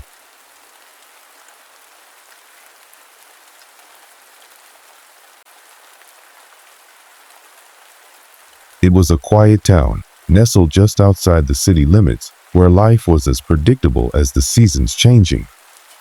I had moved there about 5 years ago, seeking peace and a slower pace of life after a few years of hustle and bustle in the city. The house I found was perfect old, but not too old, a little worn, but that was part of its charm. A 2-story colonial, surrounded by towering oaks and a garden that was far too overgrown for my liking, but had the potential to be something beautiful. I was drawn to its classic design, the creaky wooden floors, the high ceilings, and most of all, the attic. There's something about attics, isn't there? They're always that one place in a house that feels both forgotten and mysterious. But I wasn't thinking about anything strange at the time. I had just gotten my keys and was ready to make a life for myself, to settle in and enjoy the quiet. I figured the attic would be used for storage. Maybe a place to hide the Christmas decorations or old furniture that didn't fit anywhere else. I wasn't expecting much from it, at least not at first. My life back then was as normal as it gets. Every day felt the same. I woke up early, had a coffee, went for a walk, and then worked from home. There was nothing too exciting about it, just a peaceful, simple existence. I wasn't married, no kids. It was just me and the house, a bit lonely sometimes, but comfortable. The previous owner had left all their furniture behind, so I spent a lot of time getting to know the house, moving things around, making it my own. Nothing strange, nothing out of the ordinary. The first time I noticed the attic, it was a few weeks after I'd moved in. I hadn't really thought about it before, but as I was sorting through some old boxes in the hallway, I realized the small wooden door at the end of the hall led up to the attic. It was a tight, almost hidden space with an old brass handle that had seen better days. I wasn't particularly curious at the time, just focused on unpacking and getting my things organized. But then I began to hear it. At first, it was so faint, so quiet, that I thought I was imagining things. It was a sort of muffled sound, almost like the soft shuffling of feet or the faintest murmur of voices. It wasn't every night, but often enough to make me wonder. I'd lie in bed, trying to sleep, and I'd hear it just a hint of noise above me, as if something or someone was up there. At first, I dismissed it as just the house settling. Old houses make noises. Creaking floors, groaning beams, the wind whistling through cracks. Maybe the air ducts. It made sense to write it off as a natural part of the house. But the sounds persisted, night after night, and over time, I couldn't ignore them any longer. As I sat at my desk one afternoon, trying to concentrate on a project, I could feel it. Something wasn't quite right. There was a heaviness in the air, a presence that wasn't there before. Maybe it was just the isolation of the house, or maybe it was the sheer quiet, but my thoughts began to wander to the attic, to the strange sounds that seemed to come from it. It wasn't just the noises that bothered me, it was the way they made me feel. An uneasy, creeping sensation that seemed to settle in my chest. But what could it be? I wasn't one to believe in ghosts or anything supernatural. I was logical, grounded. The noises were just the house, right? I never told anyone about it at first. Who would believe me? I didn't want to sound paranoid. And besides, I didn't really want to investigate it myself. The last thing I needed was to turn into one of those people who hears strange noises and becomes obsessed with them. I had more important things to do than worry about an old house quirks. So I kept going about my daily routine. Life in the town was peaceful, and I was starting to get used to the creaks and groans of the house. It didn't make much sense to keep thinking about the attic when there was work to be done. Still, those whispers, those faint noises, were there, every now and then, always at night. But I didn't want to confront it. Not yet. And then, one evening, everything changed. It was late around midnight, and I was sitting in the living room, reading a book. The only sound was the soft ticking of the old grandfather clock in the corner. The house was quiet, almost too quiet, when I heard it again. Only this time, it wasn't faint. It was louder, clearer, like someone was up there, moving around. The hair on the back of my neck stood up as I set my book down, trying to ignore the unsettling feeling that was creeping over me. I told myself I was overthinking it. Maybe it was the wind, or an animal in the attic. I had heard about squirrels or raccoons finding their way into attics. That was all it was, I convinced myself. But deep down, I couldn't shake the feeling that something else was happening. Something I didn't understand. And that's when I began to feel it, the sense that I wasn't alone in the house anymore. That maybe, just maybe, the noises weren't just the house. They were something more. Something waiting. The first time I truly felt that something was wrong happened one evening, a few weeks after the noises had started. Up until then, I had convinced myself that it was nothing, just the quirks of an old house, nothing more. But that night was different. It was like the house itself was trying to tell me something, and I couldn't ignore it any longer. It was a Tuesday evening around 8:30 p.m. I was sitting at my dining table, eating a quick dinner, just a salad and some bread. Nothing special. The sun had long since set, and the dim light from my kitchen was the only thing keeping the shadows at bay. I had the radio on in the background, a station playing soft jazz, and everything seemed normal. The air felt cool, crisp, with just a hint of dampness, which wasn't unusual for this time of year. The first strange thing that happened was the light. It was subtle, but enough to make me glance up from my meal. I was sitting at the far end of the dining room when I saw it, just for a moment. A flicker of light, as though something had passed by the window.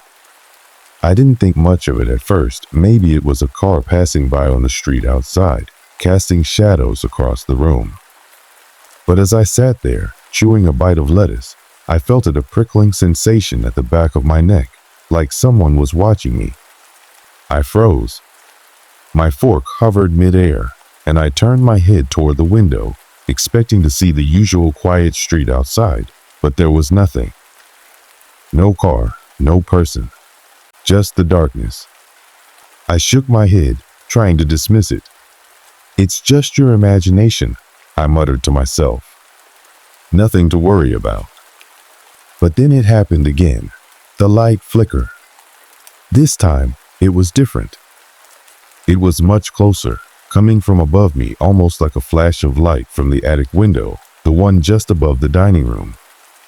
It lasted only a second, but it was unmistakable. I stood up, my pulse quickening. The dining room was still, but now I couldn't ignore the creeping sense that something was off.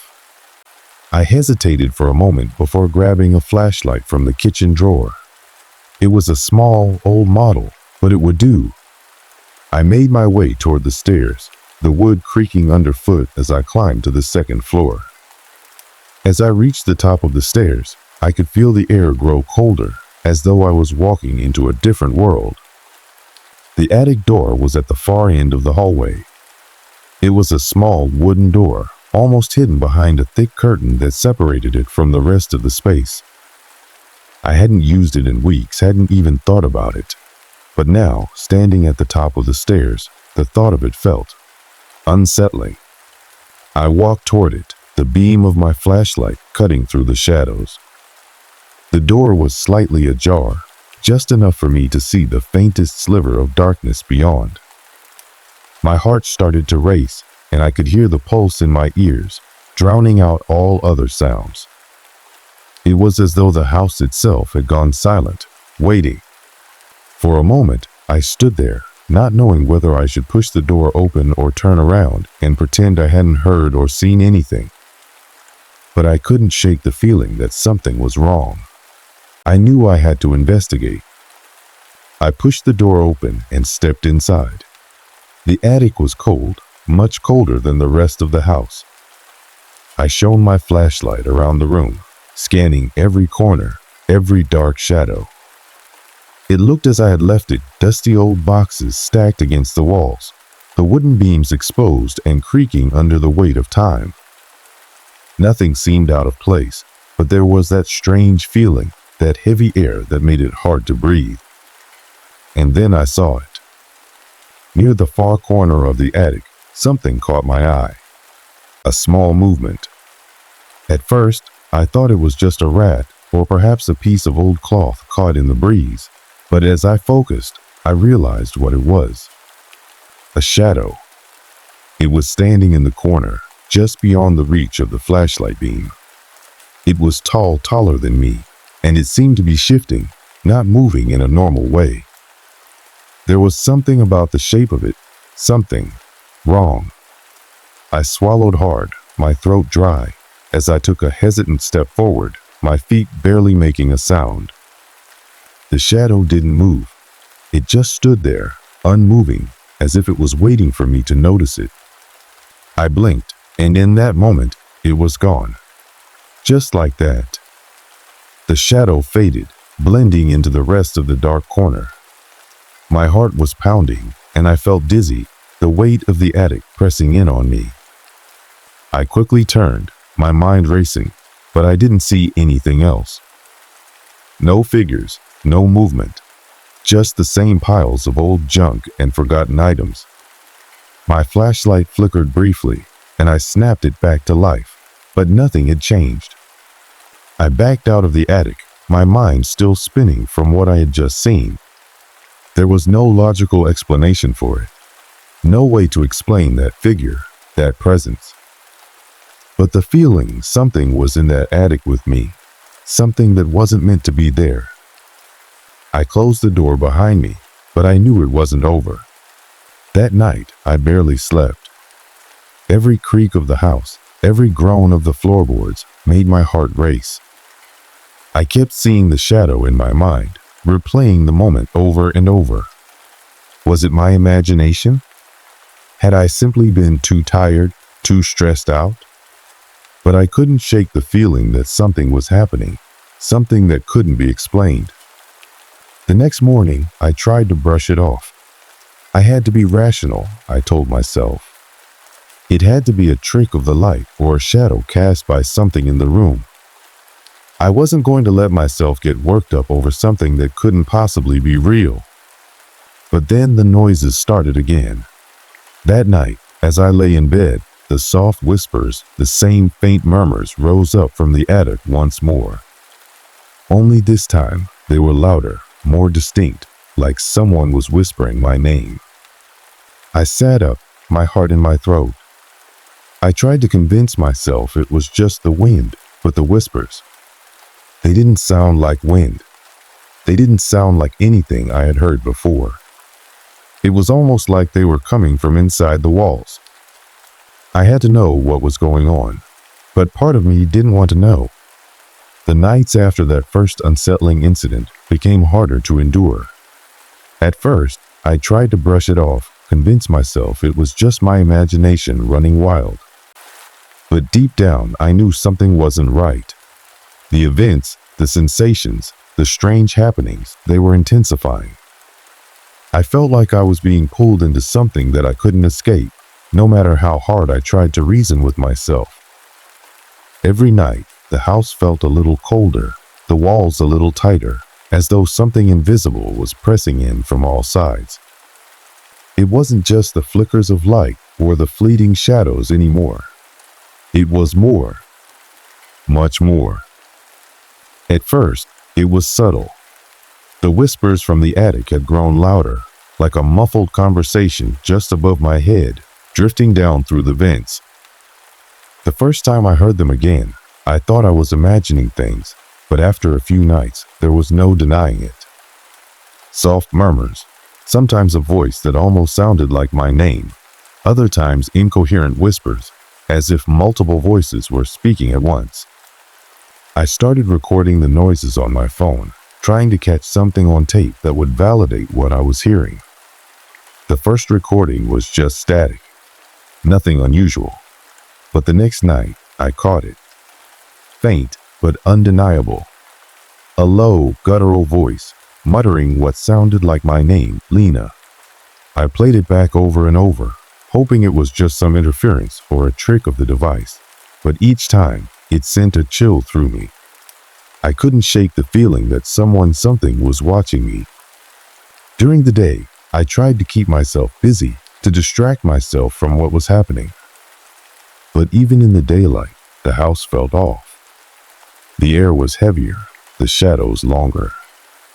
The smell of must and old wood seemed to seep into every room, and every time I stepped into the attic, I felt a lingering presence, as if I was being observed from every corner. It wasn't until I started noticing small, inexplicable changes that I realized just how much things were escalating. One morning, I woke up to find a door in my hallway slightly ajar. It was the closet door to the linen closet, one I hadn't touched in weeks. It stood open just enough for me to notice, the light inside casting long shadows across the hallway. I couldn't remember opening it the night before, and when I checked, nothing seemed disturbed, no items out of place, no evidence of anyone having been inside. But the sensation I had was clear. I wasn't alone. That evening, the situation reached a new level of intensity. I was sitting on the couch, reading a book to try and take my mind off things, when I heard a faint scratching noise above my head like nails dragging across wood. It was faint at first, but soon it grew louder. Louder, and then came a distinct thud, followed by a series of soft footsteps, the kind you'd hear if someone were pacing around upstairs. I froze, my heart pounding in my chest. I tried to rationalize it. Maybe it was just the house settling, or some animal in the attic, but the sound of those footsteps didn't feel like it was coming from within the house itself. It felt deliberate and closer than ever before. With my pulse racing, I grabbed my flashlight and made my way up the stairs. I had to know what was happening. My mind kept racing through a list of possibilities. Could there be someone up there? Someone hiding in the attic, watching me? The house was old, sure, but I'd never heard anything like this before. The air felt colder the closer I got to the attic door. I paused at the top of the stairs, my hand gripping the banister as I took a deep breath. The sound had stopped, but I could feel something in the air, something thick, oppressive, like the room itself was holding its breath. I slowly approached the attic door, the beam of my flashlight shaking slightly in my grip. The door was ajar, just like before, but this time the atmosphere felt different. It wasn't just the cold that made me shiver, it was the feeling of being watched, the sensation that something was waiting for me on the other side. I pushed the door open with a creak, stepping into the attic once again. At first, everything seemed normal.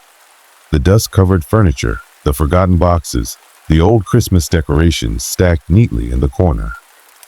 But there was something off.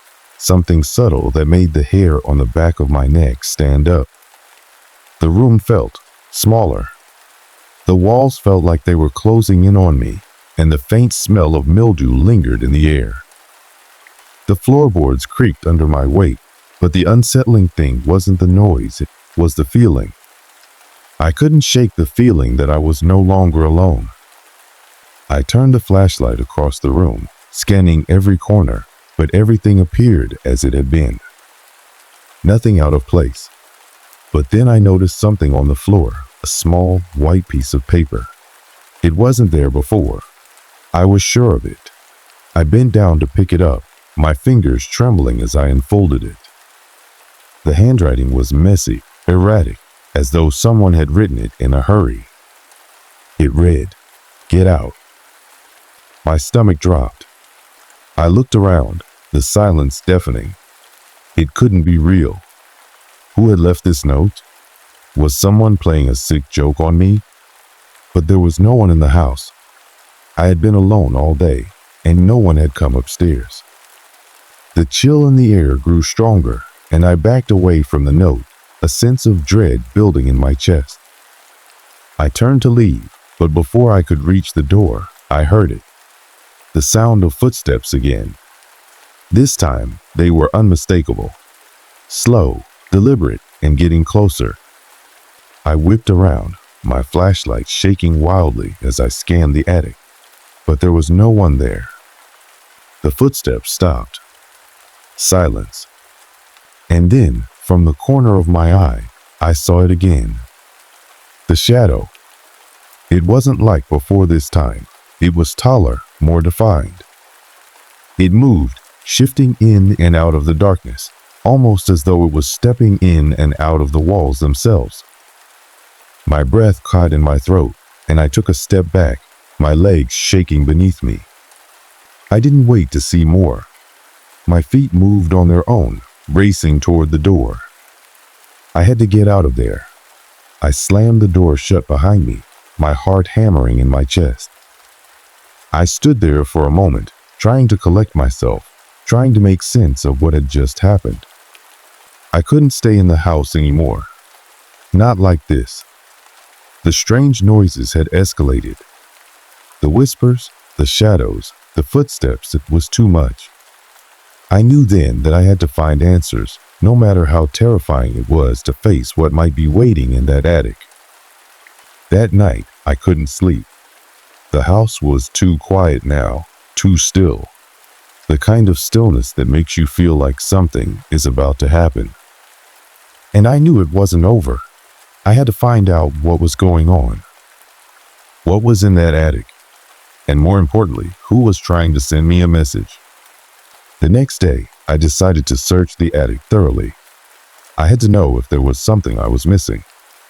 Maybe there was something hidden, something that could explain everything.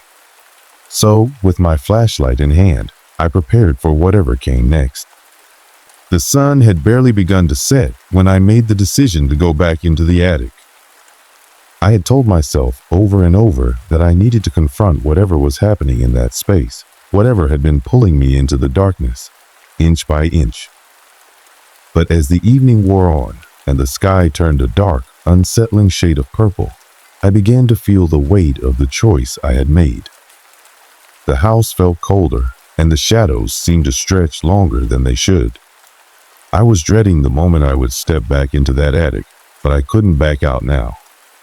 I needed answers. I grabbed my flashlight once more and stood in front of the attic door, the same door I'd rushed through countless times, hoping for some kind of explanation. I felt the tremor in my hands as I gripped the cold doorknob, the darkness beyond the door beckoning me. I didn't want to open it, but I knew I had no choice. Whatever had been haunting me, whatever had made my life feel like a waking nightmare, was waiting for me up there. I had to face it head on. I turned the knob and the door creaked open, the same eerie sound that had echoed through my mind countless times. The attic greeted me with the same stifling atmosphere, the air heavy with dust and old memories. But this time, something was different. The familiar hum of silence that had once comforted me now felt suffocating, as if the space itself was holding its breath, waiting for me to make my next move. I stepped inside, my flashlight cutting through the darkness, revealing the same old boxes, the forgotten furniture, and the remnants of a life that had once been. But my eyes were drawn to the far corner of the room. Something was there, something I hadn't noticed before. The shadows seemed thicker, denser, swirling, as though something was moving just beyond the reach of my light. A chill ran down my spine. I took a cautious step forward, the floor creaking under my weight. As I moved closer, I could see it more clearly, a dark, human-shaped figure standing just at the edge of the light.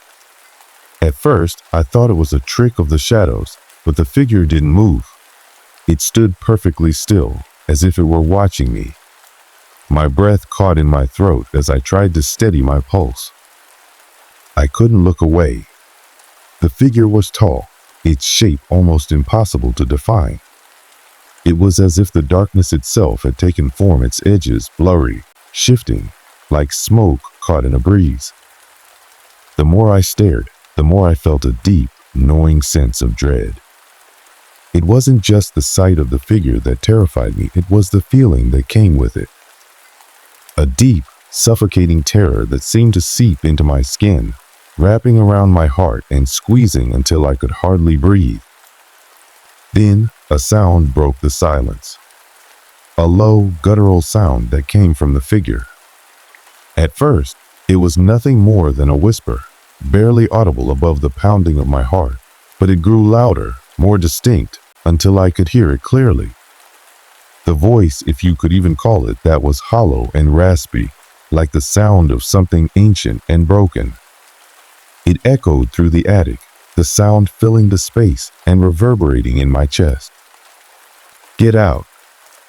The words were simple, but they carried with them an unrelenting weight. I felt as though the very air around me was being pressed down, as though the walls were closing in. I wanted to turn and run, to escape, but my body wouldn't move. I was frozen in place, my feet glued to the floor, my legs unable to obey the commands of my brain. The figure began to move, its form shifting as it stepped closer to me, but still I could not bring myself to look away. The temperature in the room dropped suddenly. I could see my breath in the air, a mist of cold escaping my lungs. My hands were shaking, the flashlight trembling in my grip as I desperately tried to make sense of what I was seeing. But the more I tried to reason with myself, the harder it became to breathe, to think, to focus. It was as if the very atmosphere was against me. The figure was close now, so close that I could feel its presence in the air, pressing against me like an invisible weight. I could feel my skin crawl as it reached out a shadowy, elongated hand that seemed to stretch beyond what should have been possible. My pulse raced, my breath shallow and frantic, and my mind screamed at me to move, to run, to do anything, but I was paralyzed. The hand touched my shoulder, cold and clammy, sending a jolt of ice through my body. A shockwave of panic rushed through me, my heart hammering against my ribs. I tried to scream, to cry out for help, but no sound escaped my lips. My voice was lost in the terror, trapped in my throat, as though something had gripped me from the inside, silencing me. And then, just as suddenly as it had appeared, the figure stepped back. Its presence faded into the shadows, leaving me alone in the attic once more. But it wasn't gone. I could still feel it, its cold, suffocating energy lingering in the room, pressing against my chest, threatening to crush me under its weight. I stood there for what felt like hours, my heart pounding in my ears, my entire body trembling uncontrollably. The room was silent once again, but the air felt different now, thick, heavy, like something had changed, like the balance had shifted, and I was no longer alone. Finally, I could move again.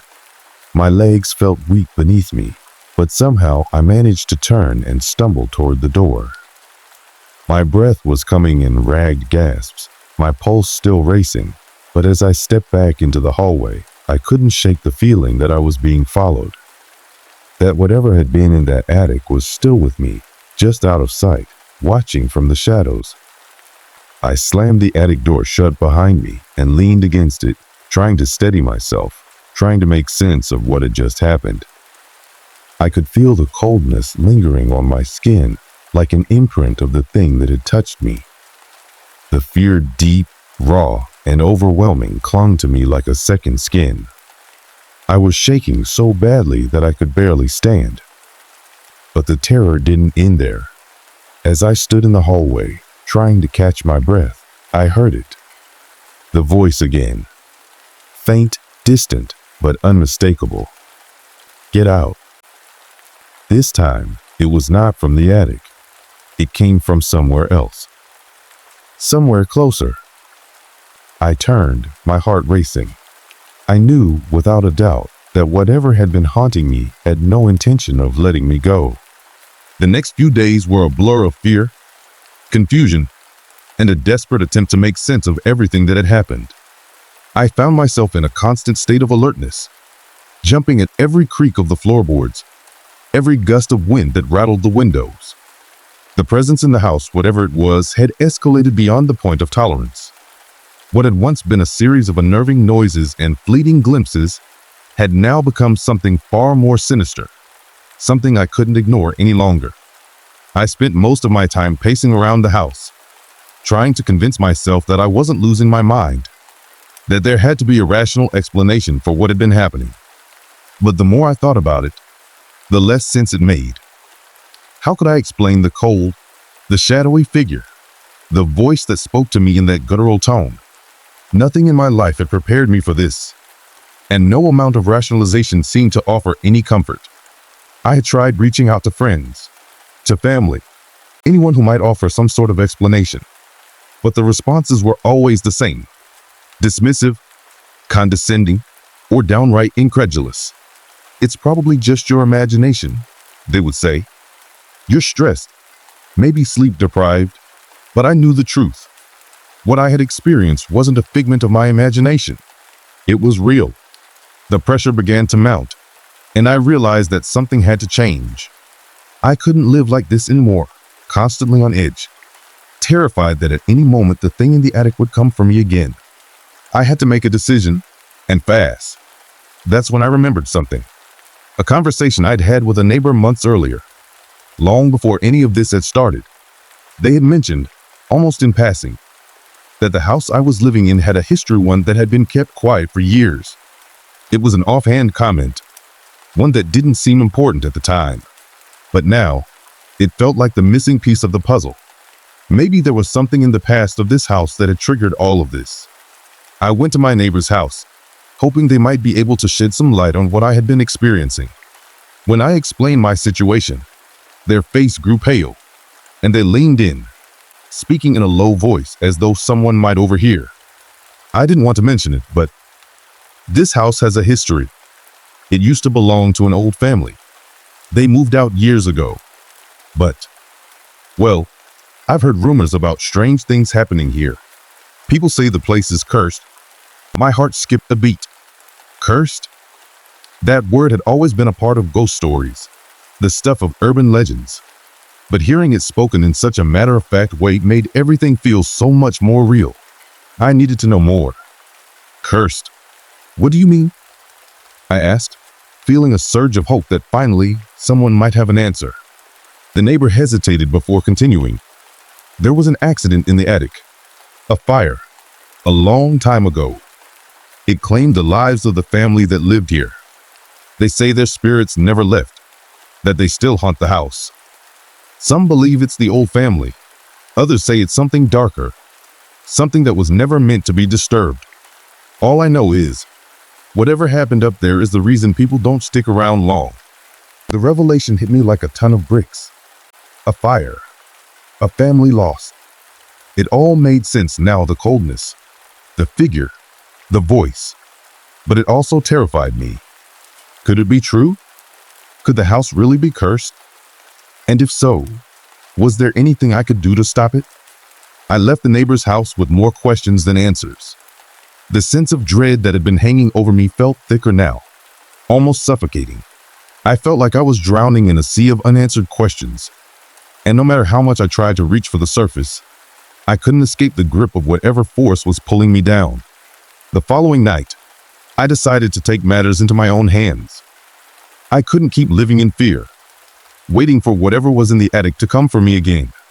I had to confront it head on, one last time. Armed with nothing more than a sense of determination and a flashlight, I made my way to the attic door, feeling the familiar cold chill creep up my spine. As I opened the door, I half expected to see the dark figure once more, standing in the shadows, waiting for me. But the attic was silent. Still, the air was heavy with the same oppressive weight, but there was no sign of the thing that had tormented me for weeks. My breath caught in my throat as I stepped forward, my footsteps echoing on the creaky wooden floor. I walked around the attic, my flashlight cutting through the darkness, searching for anything that could explain what had been happening. And then, just as I reached the far corner of the room, I saw it. The faintest outline of a charred spot on the wooden floor. It was small, almost unnoticeable, but there it was, a remnant of the fire, a scar on the house that had been left behind. I knelt down, my heart racing as I examined the burn marks more closely. They were old, faded, but still visible. This was at the source of everything that had been happening. The fire that had claimed the lives of the previous family had left something behind. But what? Was it their spirits, trapped in the attic, or something else entirely? As I reached out to touch the charred wood, I felt a sudden rush of cold air.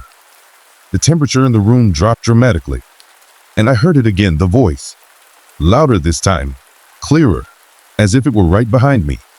Leave. I spun around, my heart in my throat. The shadows seemed to shift, and for a moment, I thought I saw the figure again, just a flicker, a blur in the corner of my eye. But it was gone as quickly as it had appeared. That was it. That was all I needed to know. I couldn't stay here any longer. The house was haunted, cursed, and there was nothing I could do to change it. It wasn't just the memories of the past that had been disturbed. It was the very fabric of the place itself, forever scarred by the tragedy that had taken place. And whatever had been unleashed in that attic was not something I could control. I made the decision that night to leave. I packed what little I had left, my mind racing with the memories of everything that had happened. The fear, the shadows, the voices, they would stay with me forever. But I couldn't live in this house any longer. It was too much, and I was too broken. As I drove away, I could still feel the weight of the house behind me, a shadow that would never fully fade. But I was free. For the first time in weeks, I felt a sense of relief wash over me.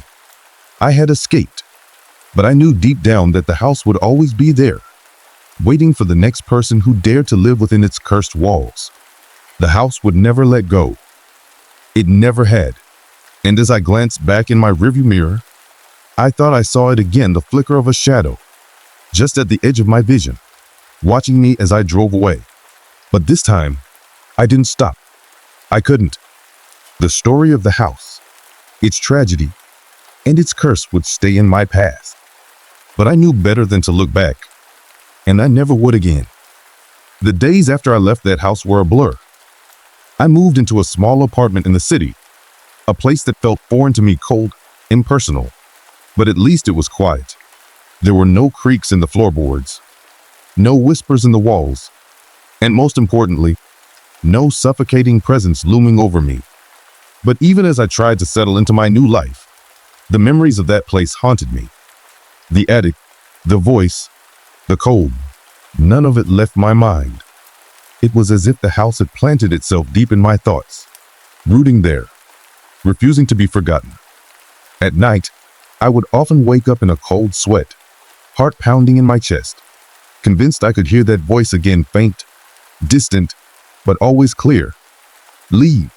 The echo of those words still lingered in my ears, and no matter how many nights passed, I couldn't shake the feeling that I was being watched.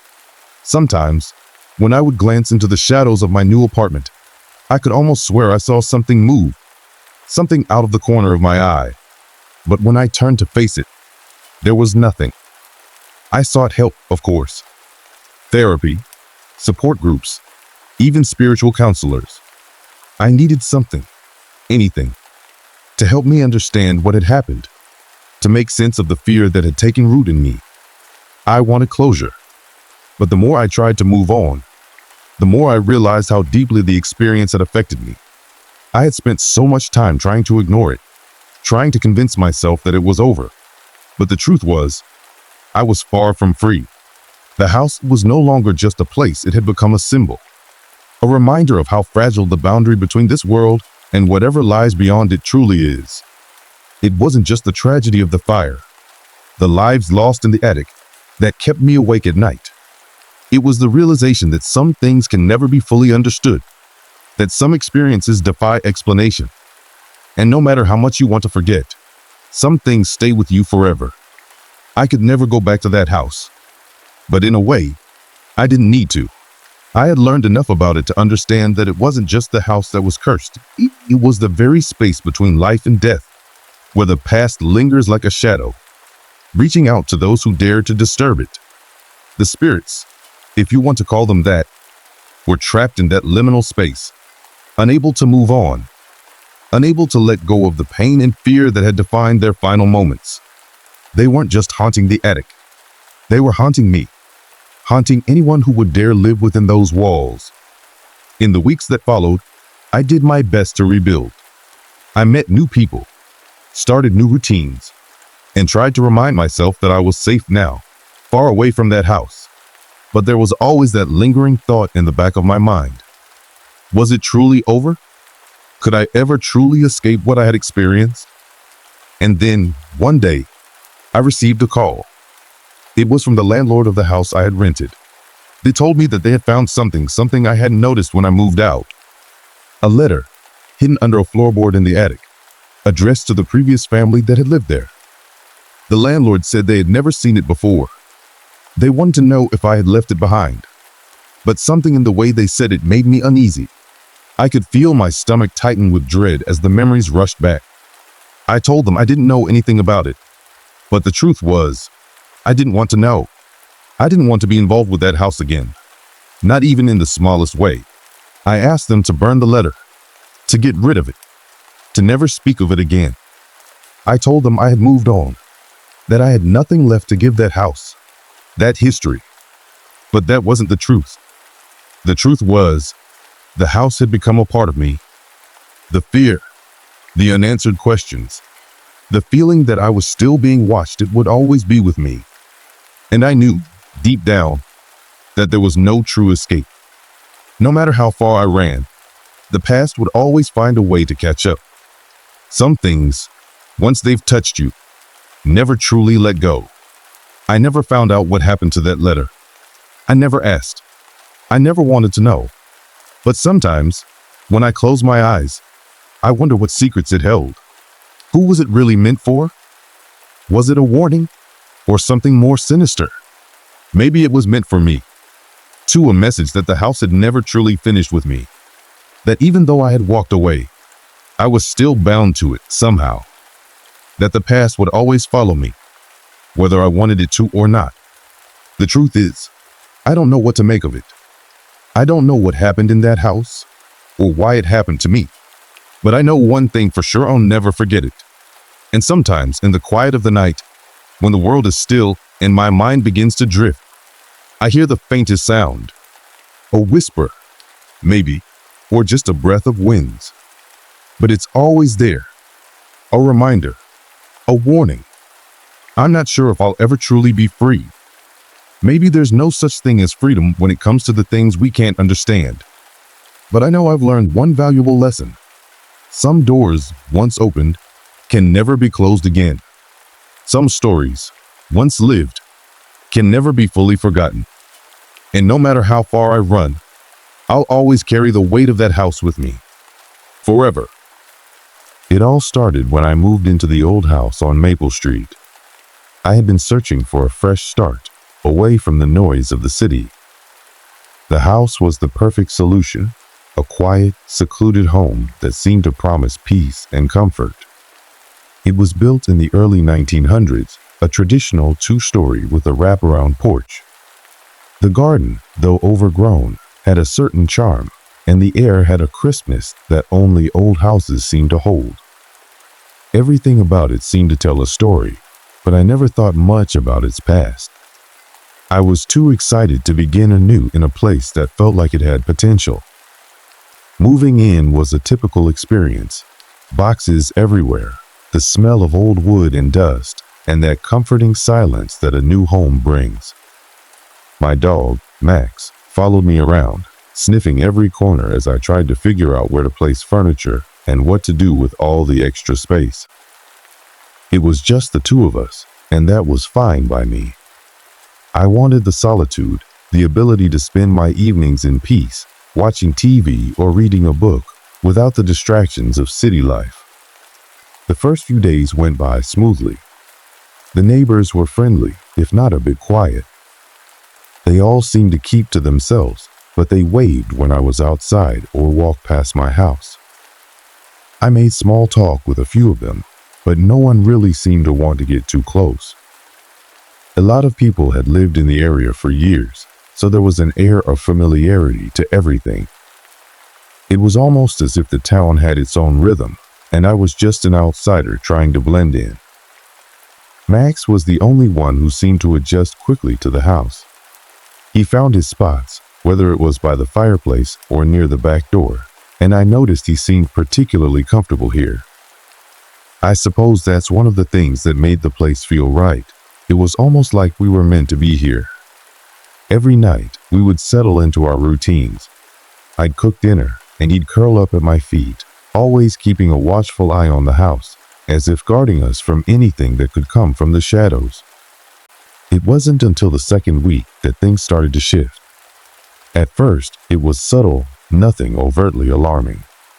But it was enough to catch my attention, enough to make me stop and wonder if the house had a life of its own. Nothing obvious, just strange little details that didn't add up.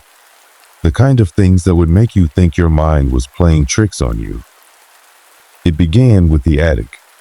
The house had a small one, just big enough to store old furniture and seasonal decorations. I had made a mental note to check it out, but I kept putting it off. One afternoon, after coming back from the grocery store, I found the attic door slightly ajar. I was certain I'd closed it earlier that day.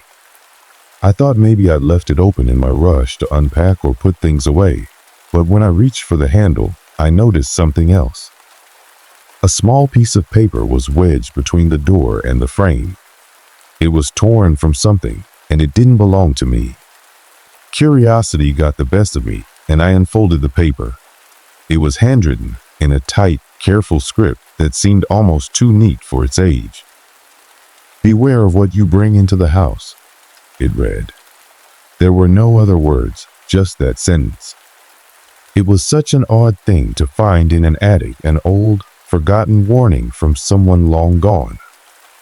I didn't know what to make of it, but the words stuck with me. I shoved the paper into my pocket and went back to my chores, trying to shake off the unease that settled over me. The next few days passed without incident, but I kept thinking about that message. There was something about it that felt ominous, something that I couldn't explain. It didn't help that Max began acting strangely. He'd bark at nothing, staring at the corners of the room, or he'd sit near the door with his ears perked, as if waiting for something. He didn't seem scared, but his behavior was enough to make me pause. It was like he was hearing things I couldn't. Still, I tried to ignore it.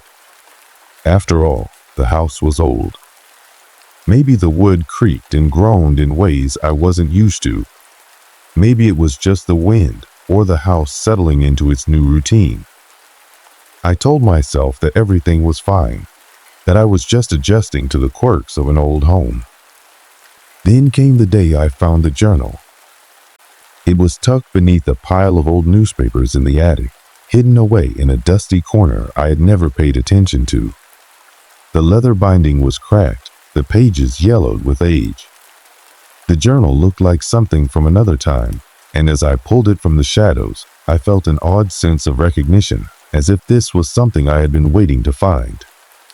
The handwriting inside was much like the message I had found earlier, neat and deliberate, but more detailed, more personal.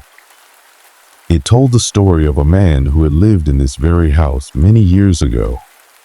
He had written about strange occurrences, items being moved when no one was around, whispers in the night, and in objects that seemed to hold an unnatural power. At first, I thought it was nothing more than a work of fiction, perhaps a piece of storytelling from a troubled mind. But as I read on, the entries became darker, warning of a force that couldn't be controlled. The last entry stood out the most. It was dated right before the journal stopped. I have seen it. I know what it is now. It's the object, the one I thought was harmless. But it's not. It never was. The words were frantic, almost desperate. Below the sentence was a crude drawing of a small, unassuming object, a trinket of sorts, nothing that looked out of the ordinary at first glance. The journal had a few more pages, but they were blank, as if the writer had run out of time or perhaps had been stopped before he could finish.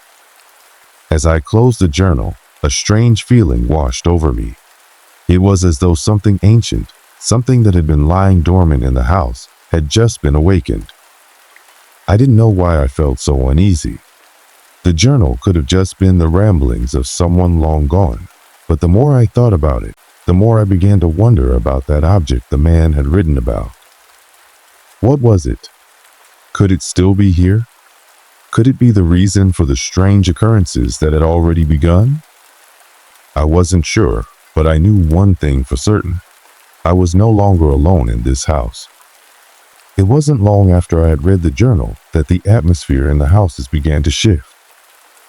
At first, it was only the smallest of signs, nothing overt or alarming, just small, subtle details that lingered at the edge of my mind. But as the days wore on, they became harder to ignore. I started noticing changes in the house that didn't make sense. Small things at first that I told myself were nothing more than my imagination running wild, or the natural quirks of an old house. But when I really stopped to think about it, I realized that these events were not merely coincidences. The first sign came in the form of a sound. It was late in the evening, and I was in the living room, sitting on the couch and scrolling through my phone. Max was lying next to me, as usual, but there was something different about his behavior that night. He had his head up, his ears perked, and his eyes locked on the hallway that led toward the kitchen. I didn't think much of it at first. Dogs are naturally alert, and Max was no exception. But then I heard it. It was a faint sound, barely audible, like a soft scraping noise. At first, I thought it was the house settling, or perhaps the wind pushing against the windows, but the sound didn't stop. It seemed to come from somewhere inside the house, and it wasn't the usual creaking of old wood. It was a slow, rhythmic sound, almost like something being dragged across the floor. I froze, trying to pinpoint the source. Max was already up, his tail stiff, standing in the middle of the room and staring in the direction of the noise.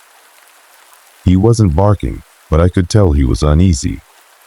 The air felt thicker, somehow, as if the house itself was holding its breath. I stood up slowly, trying to make as little noise as possible, and walked cautiously toward the kitchen. The scraping noise was faint now, almost imperceptible, but it was there, just on the edge of hearing. When I reached the kitchen, the sound stopped. The room was silent, and there was nothing out of place. The floor was clean, and the cabinets were closed. I turned around, half expecting to find something lurking behind me, but nothing was there. My heart was racing, and I tried to shake off the feeling that something was wrong. Max, on the other hand, was still tense, his eyes darting around the room, sniffing the air as though he were tracking something invisible. I told myself it was just the house settling, maybe a rat or the wind again. It was easy to come up with explanations, but the unease lingered. The next day, I was in the attic again. I hadn't planned on going up there, but something about that journal had left me with an odd sense of urgency. I needed to know more. It wasn't just curiosity anymore. It felt like something was pulling me, urging me to uncover the house secrets. As I made my way up the narrow staircase, the air grew cooler and the dust seemed thicker. The attic, though full of old furniture and boxes, had a strange energy to it. I had thought it was simply an old storage space, but there was something else there now, something that made my skin prickle. I started digging through the boxes, lifting them one by one, but I didn't find anything of interest. Most of the items were old clothes, faded photos, and broken furniture, nothing that seemed to connect to the strange occurrences I had read about in the journal. I was about to give up when I noticed something out of the corner of my eye. At the far corner of the attic, almost hidden behind a stack of old blankets, was a small, ornate box.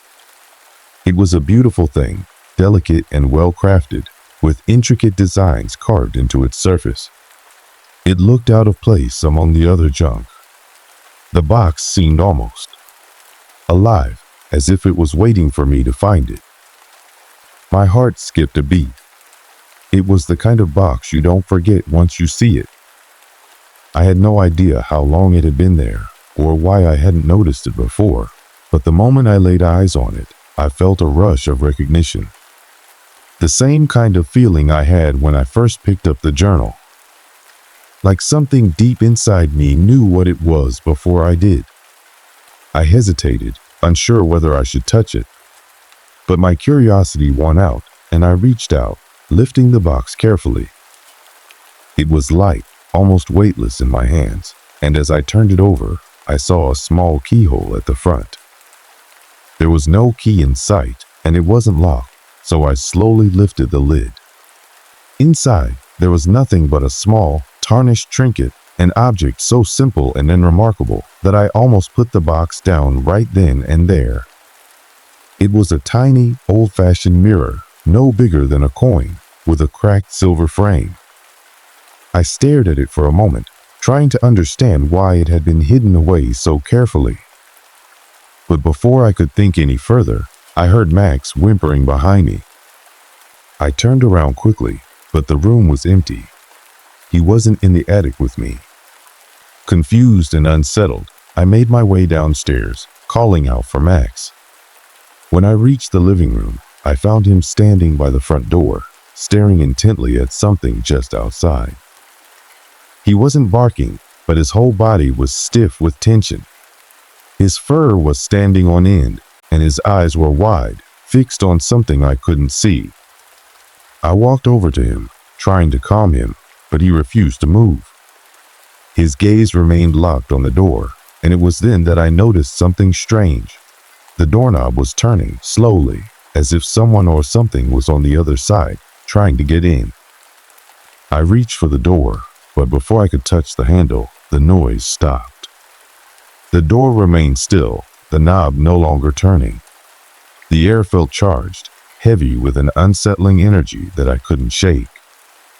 I looked down at Max, who seemed to relax slightly, though he remained tense, his body still vibrating with the fear he had just experienced. I told myself it was nothing, a trick of the wind, perhaps, or my mind playing games with me. But as the day wore on, I couldn't shake the feeling that something had shifted in the house. That whatever force had been lingering, hiding in the shadows, had taken a step closer. And then, that night, it happened again. The scraping sound came once more, this time louder, closer. I could hear it clearly from the living room, and Max reacted immediately, standing up, his ears pinned back, and his body rigid with fear. I got up quickly, moving toward the kitchen. But before I could reach the door, something caught my eye. On the wall, just beside the kitchen entrance, I saw it. A mark, a dark streak that hadn't been there before. It looked like something had been dragged across the wall, deep gouges in the paint, as though something heavy had scraped against it. I froze, my heart pounding in my chest. I hadn't seen that mark before, and I was certain it hadn't been there earlier in the day. Max growled softly, his eyes narrowed and his teeth bared. I followed his gaze, looking at the kitchen, trying to see what he saw. But there was nothing except the oppressive silence that seemed to fill the room. I took a step forward, my hand shaking as I reached for the light switch. The kitchen light flickered once, then stayed on, illuminating the room in a harsh, cold glow. The mark on the wall was still there, but it was more than just a physical sign. It felt like a message, something meant to be seen, something meant to be understood. But what was it trying to tell me? I wasn't sure, but as I turned away from the kitchen, I felt the weight of the house secrets closing in on me, pressing down on my chest. Whatever was happening here, whatever force had been awakened, wasn't finished with me yet. The days that followed were marked by an almost unbearable tension. It felt as if something had awakened inside the house, something that had been dormant for years, waiting for the right moment to make itself known. Each day, the strange occurrences grew more frequent and more intense. What had once been a subtle scraping sound now seemed to echo through the walls, almost as if the house itself was alive, breathing with an ominous rhythm. Max, who had always been a calm and loyal companion, became increasingly agitated. It was as if he sensed the same dark presence that hung in the air. He would growl at seemingly nothing, his eyes fixed on empty corners of the room, his hackles raised. I tried to comfort him, but nothing seemed to ease his anxiety. His unease mirrored my own, as if we were both caught in a web of something beyond our understanding. The house, too, seemed to change. The once familiar creaks and groans of the old floorboards now sounded like whispers in the night. The air, which had once felt welcoming and warm, was now cold and oppressive. The lights flickered more often, casting long, jagged shadows that seemed to stretch across the walls, twisting and contorting in ways that defied logic. It was as though the house was shifting, revealing its true nature, and I was helpless to stop it. It was late one evening when the intensity of the strange events reached its peak. I had just returned from the grocery store and was unloading bags in the kitchen when I heard it again, the scraping sound. It was louder this time, more pronounced, and it seemed to be coming from the walls themselves. My hands trembled as I set down the bag of groceries, my heart racing in my chest. I could hear Max growling softly from the other room, his voice low and full of unease. I stood frozen for a moment, listening intently. The sound was unmistakable, but this time it wasn't just a scraping. It was followed by a soft thud, like something heavy falling to the ground. My breath caught in my throat, and I felt a chill run down my spine. I turned slowly, looking over my shoulder, but the kitchen was empty. The air felt thick, heavy with an energy I couldn't explain. Max suddenly bolted into the living room, his bark echoing through the house. I followed him, my heart pounding in my chest. He was standing in front of the hallway, his eyes locked on the darkened corridor that led to the basement. I had never paid much attention to the basement before, but tonight, for some reason, it felt different. The shadows seemed deeper there, darker than I remembered, as if something was hiding just out of sight. I moved toward the hallway cautiously, trying to ignore the knot of fear tightening in my stomach. The light above flickered again, casting an eerie glow that made the shadows in the corners stretch like long fingers reaching out toward me. The floor creaked beneath my feet as I moved, each step amplifying the silence in the house.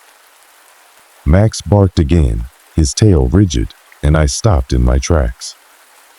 My eyes darted around the hallway, searching for any sign of movement, but there was nothing. Only the cold emptiness of the house and the unnerving sensation that I was being watched.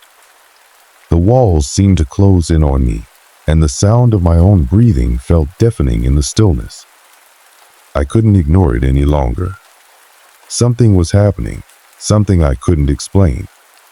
I had to know what it was. I made my way toward the basement door, my hand trembling as I reached for the knob. It was cold to the touch, and when I twisted it, the door creaked open with a slow, deliberate sound that seemed to echo through the house. I stepped inside, the smell of dust and old wood filling my nostrils. The basement was dimly lit, the single bulb hanging from the ceiling casting long shadows across the floor. It was as if the darkness was waiting, biding its time, just out of sight. Max hesitated at the top of the stairs, unwilling to follow me. His body was stiff, his eyes wide with terror, and he refused to budge. I didn't blame him. There was something in that basement, something I could feel in my bones, and I couldn't shake the sense that I was about to uncover something I wasn't prepared to face. I slowly descended the stairs, each step sending a creak through the floorboards. The air grew colder with each passing moment, the chill biting at my skin. When I reached the bottom, I stopped, my breath visible in the cold air. The basement was small, cramped, filled with old boxes and forgotten furniture. But there, in the far corner, I noticed something strange. A faint light, flickering just at the edge of my vision. At first, I thought it was the bulb overhead, but it wasn't. It was coming from something else, something that shouldn't have been there. I moved toward it cautiously, my heart pounding in my chest. As I got closer, I saw what it was. An old, weathered mirror leaning against the wall. I didn't remember the mirror being there before. In fact, I was sure it hadn't been. I hadn't even seen it the last time I'd been in the basement, and I had spent hours down here sorting through old boxes. But there it was now, as if it had always been waiting for me. The mirror was cracked, the surface dull and cloudy, but there was something about it that drew me in. It was as though it was calling to me, beckoning me to look closer. My hand reached out toward it, but just as my fingers brushed against the glass, I felt a sharp tug at the back of my mind. It was as if something had grabbed hold of me, pulling me deeper into the reflection.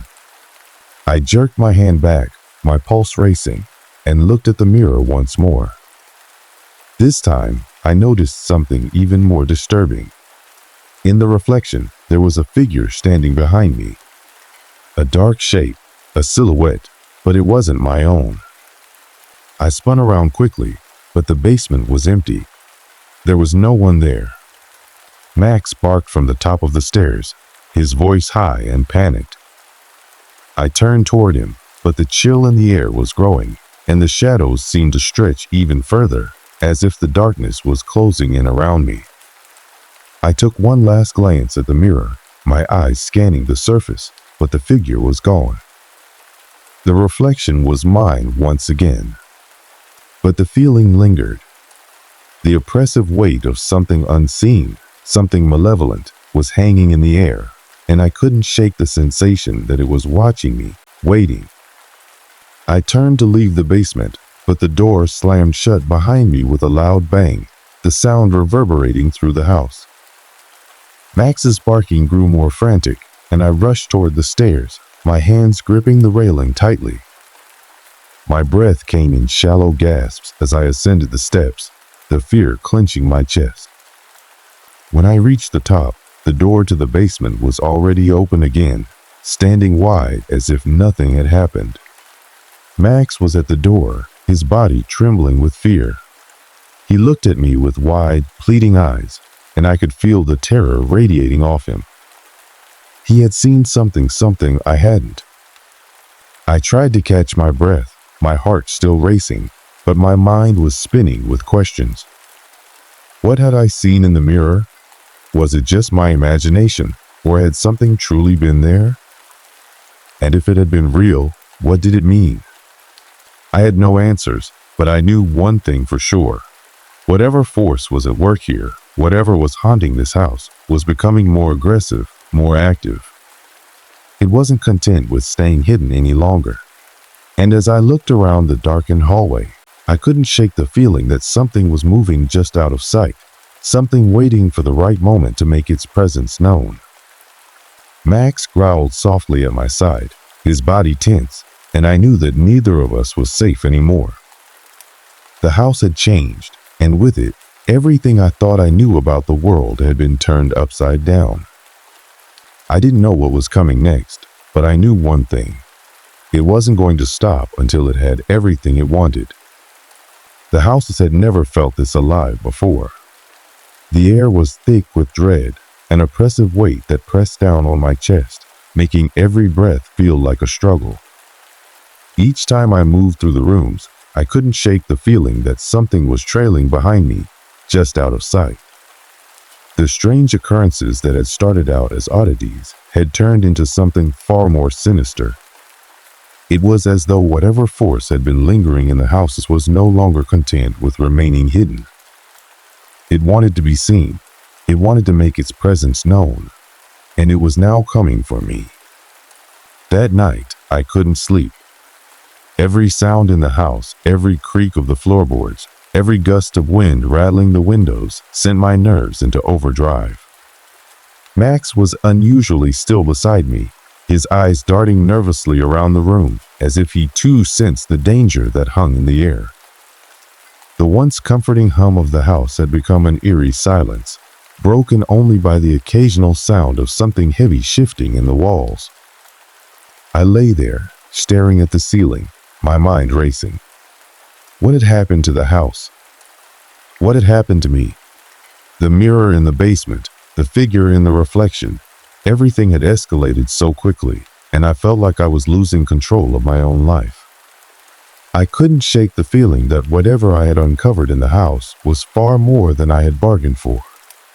And then it happened. It started with a soft sound, almost like a whisper. I sat up in bed, straining to listen, my heart pounding in my chest. The voice was faint, like it was coming from the other side of the wall. It wasn't a voice I recognized. It was deeper, more guttural, like a growl or a rasping breath. I froze, my blood running cold. Max immediately stood up, his body stiff with tension, his fur standing on end. The whisper came again, this time louder, and I could hear the words. It was in a language I didn't understand, the sounds jagged and harsh, like something ancient and forgotten. I felt the hairs on the back of my neck rise as the voice grew stronger, more insistent. It was as if whatever was speaking wanted me to understand, but I couldn't. The words were foreign, unrecognizable, and they filled me with a sense of dread that I couldn't shake. I didn't know what to do. I couldn't move. I couldn't breathe. The voice seemed to wrap itself around me, invading my mind, pulling me toward it. My pulse quickened, and my hands shook as I slowly swung my legs over the side of the bed. Max growled low in his throat, backing away from the door. My legs felt unsteady as I stood, the floor beneath me creaking loudly in the silence. I was drawn to the hallway, to the darkened space that stretched ahead of me. The whispering continued, echoing off the walls, the sound bouncing around me like it was coming from all directions. The air grew colder, and I could see my breath misting in the dim light. My feet moved on their own, carrying me toward the source of the voice, toward the center of the house where the basement door stood. When I reached the door, the whispering stopped. An unbearable silence fell over me, thick and suffocating. I stood there, staring at the door. For a moment, I wondered if the voice had been a figment of my imagination, a product of my mounting fear. But deep down, I knew that wasn't true. Whatever was in this house, whatever had been waiting for me, was real. And it wanted something from me. I reached out and grabbed the cold doorknob. It was as if the house itself was holding its breath, waiting for me to make a move. I twisted the knob and opened the door. The basement was bathed in shadow. The single light bulb flickered overhead, casting long, jagged shadows across the floor. The air was thick with dust, and the smell of decay filled my nostrils. But it was the mirror that caught my attention. It was no longer leaning against the wall. It was standing upright, the surface smooth and unbroken, reflecting the room in its entirety. And standing in front of it was a figure. At first, I thought it was just my reflection, but as I looked closer, I realized with a jolt of terror that it wasn't me. It was a man, or at least what looked like a man. His face was obscured by shadows, his features twisted in a grotesque grimace, as though he was struggling to emerge from the glass itself. His eyes, if you could even call them eyes, were dark voids, like empty sockets, staring into my soul. The figure reached out a hand, and I felt a sharp, cold pressure against my chest. My breath caught in my throat as I stumbled back, my heart hammering in my chest. The figure in the mirror mimicked my movements, its hand pressed against the glass as if trying to reach through it. I couldn't look away. I couldn't move. Then the voice came again. This time, it was no longer a whisper. It was clear, loud, and unmistakable. "Come closer," it said, its voice low and commanding, echoing in my mind. "You must let me out." I stumbled backward, my hands shaking violently. My body was frozen with fear, but I couldn't tear my eyes away from the mirror. The figure was still there, still reaching for me, its hand now pressing harder against the glass, as if it were trying to break through.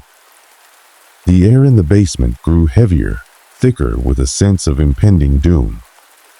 It felt as though the very walls were closing in on me, the shadows growing longer and darker. Max was barking frantically from the top of the stairs, but I could hardly hear him over the pounding of my own heart. My legs were numb, my mind a whirlwind of panic and disbelief. This couldn't be happening. This couldn't be real. But it was. The mirror was real. The figure was real. And whatever it was not from this world. I turned to run, but the door slammed shut behind me with a deafening crash. I spun around, my pulse racing, my breath coming in short gasps. The basement was no longer a basement. It had transformed into something else, something ancient and horrifying. The walls were alive, pulsating with a dark energy that seemed to reverberate through my very bones. The air was suffocating, and the shadows seemed to reach out toward me. I ran toward the stairs, but it was no use. The steps seemed to stretch further and further away, as if the house was pulling me back into its grasp. Max's barking grew louder, more frantic, but it was too late. The door to the basement wouldn't budge. I was trapped. And then, with a deafening crack, the mirror shattered. Glass exploded outward, spraying across the floor, and in that instant, I heard the figure's voice once more. "You can't escape. You're mine now." Everything went black. The world was silent when I opened my eyes. I couldn't remember when I had passed out. One moment, I was staring at the shattered mirror, surrounded by a sea of glass and darkness, and the next, I was waking up on the cold basement floor. My body ached, my mind was fuzzy, and my heart still thudded in my chest, but the worst of it was the suffocating sense of dread that lingered in the air. The basement no longer felt like a basement, it felt like a prison.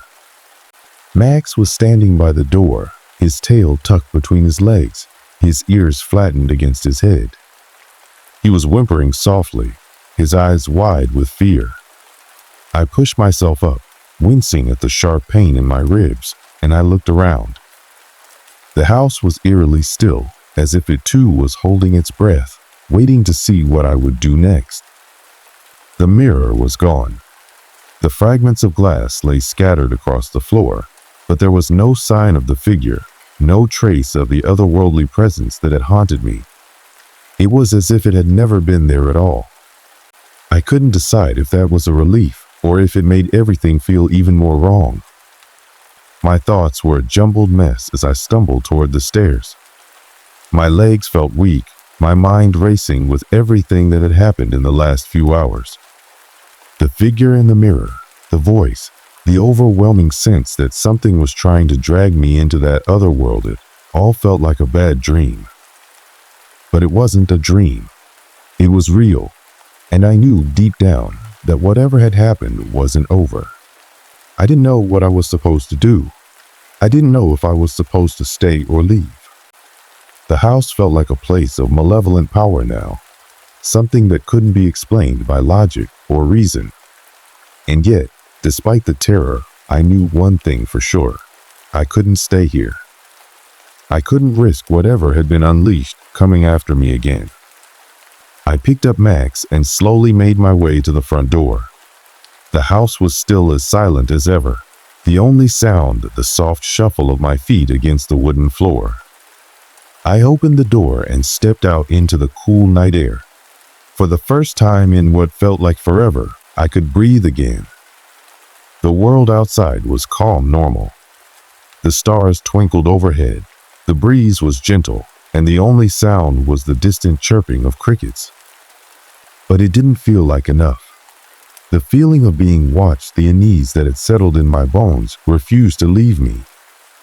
I locked the door behind me, my hands trembling, and took one last look at the house. The windows stared back at me, empty and dark, as if nothing had happened. I couldn't shake the feeling that whatever had haunted me in that place was still there, lurking in the shadows, waiting for me to return. But I didn't want to return. I couldn't. Max tugged on the leash, pulling me away from the house, and I followed, my heart pounding in my chest. The world outside felt almost too normal, too perfect in comparison to the chaos I had just left behind. I couldn't help but feel that there were still unanswered questions that would never have an answer, at least not one that I could comprehend. I wasn't sure what had happened in that house. I didn't know if I had truly been face to face with something supernatural, or if it had all been a product of fear and exhaustion. I couldn't explain the mirror, or the figure, or the voice that had reached out to me. But I knew one thing for sure. I was done. I had survived, and that was enough. I didn't know if I'd ever be able to let go of what had happened. It was as if a part of me had been marked by whatever had been in that house, something I couldn't escape even if I left. The house was behind me now, but the memories, the fear, the feeling of being drawn into that other world, those would stay with me forever. As I walked away, the night grew darker, and I could almost hear the wind whispering through the trees. It wasn't the same whispering I had heard in the house, but it was enough to make my heart race all over again. The fear hadn't gone away, it had only changed form. I didn't know what the future held, but I knew I would never be the same. I had uncovered something that had been buried for far too long. Something that wanted to remain hidden. Something that had been waiting for the right person to find it. And now, I was that person, whether I wanted to be or not. The further I walked from that house, the heavier the weight on my chest grew. It wasn't just the exhaustion, though my body felt worn and spent. It wasn't even the fear, although I couldn't deny that it gnawed at me from the depths of my mind, dragging its claws across every thought. It was something deeper, something I couldn't name. A feeling that clung to my skin, as if the events that unfolded in that cursed house had left an invisible mark, something I couldn't scrub away no matter how hard I tried. Max trotted beside me, his paws tapping against the pavement, a small comfort in the growing chill of the night air. His presence helped to calm the storm of thoughts in my head, but even he couldn't entirely ease the sense that something was still out there, watching. As though the darkness itself had followed me, stretching across the horizon, waiting for me to slip back into its grasp. I never looked back at the house, not once. The thought of doing so, of glancing over my shoulder to see if the old place was still looming, still capable of pulling me back, filled me with dread. The house was behind me, physically, but something in my gut told me that it was still there in some way, lingering in the corners of my mind. When I reached the car, I didn't even hesitate. I opened the door, placed Max in the back seat, and started the engine. I drove away without looking at the rearview mirror, afraid that if I did, I'd see anything that might make me question my decision. That might make me think the house still had some hold over me. The drive felt endless. The headlights carved narrow slices through the darkened roads, and the trees that lined the highway seemed to sway in a rhythm that wasn't natural, as though they too were reaching out to grab me, to pull me back into that place I was desperately trying to escape. The further I drove, the more I felt that the night was closing in, as if the world itself was conspiring to keep me tethered to the nightmare. But eventually, I made it. I reached a small, quiet town far away from the house. There, the streets were lit by soft lamplights, and the world seemed to have returned to normal. I parked the car in front of a small motel and grabbed a few of my things from the trunk.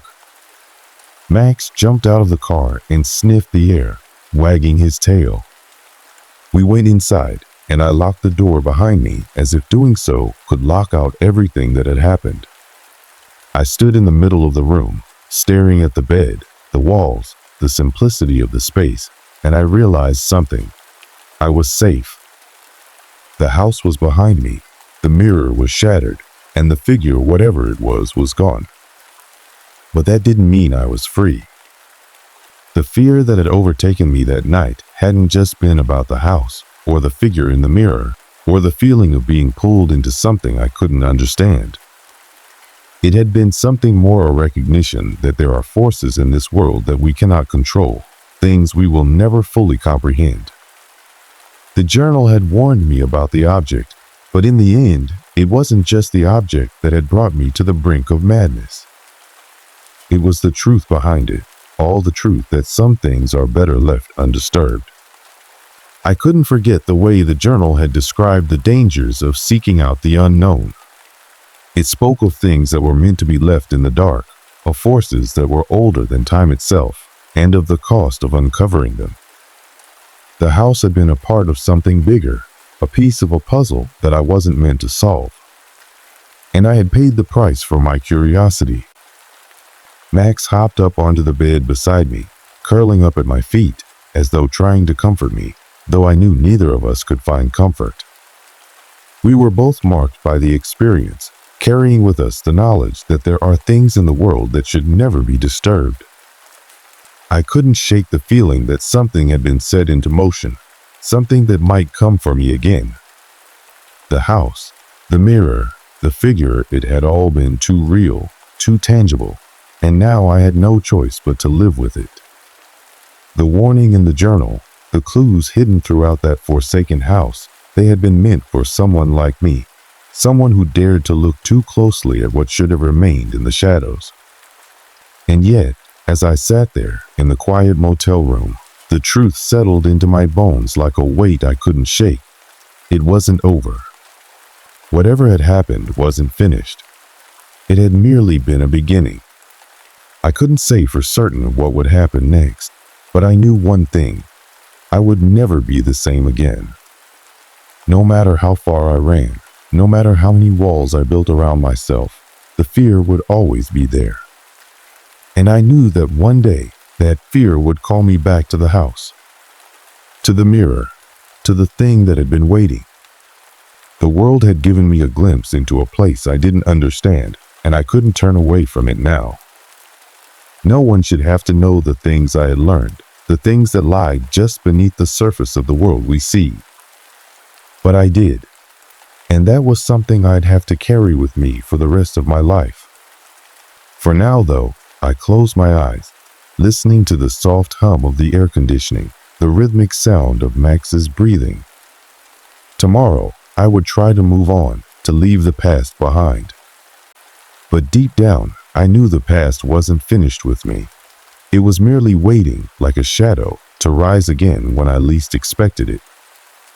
And in the silence of that motel room, I couldn't help but wonder, was it really over? Or had the house, in its strange, forgotten way, merely been the beginning of something far worse?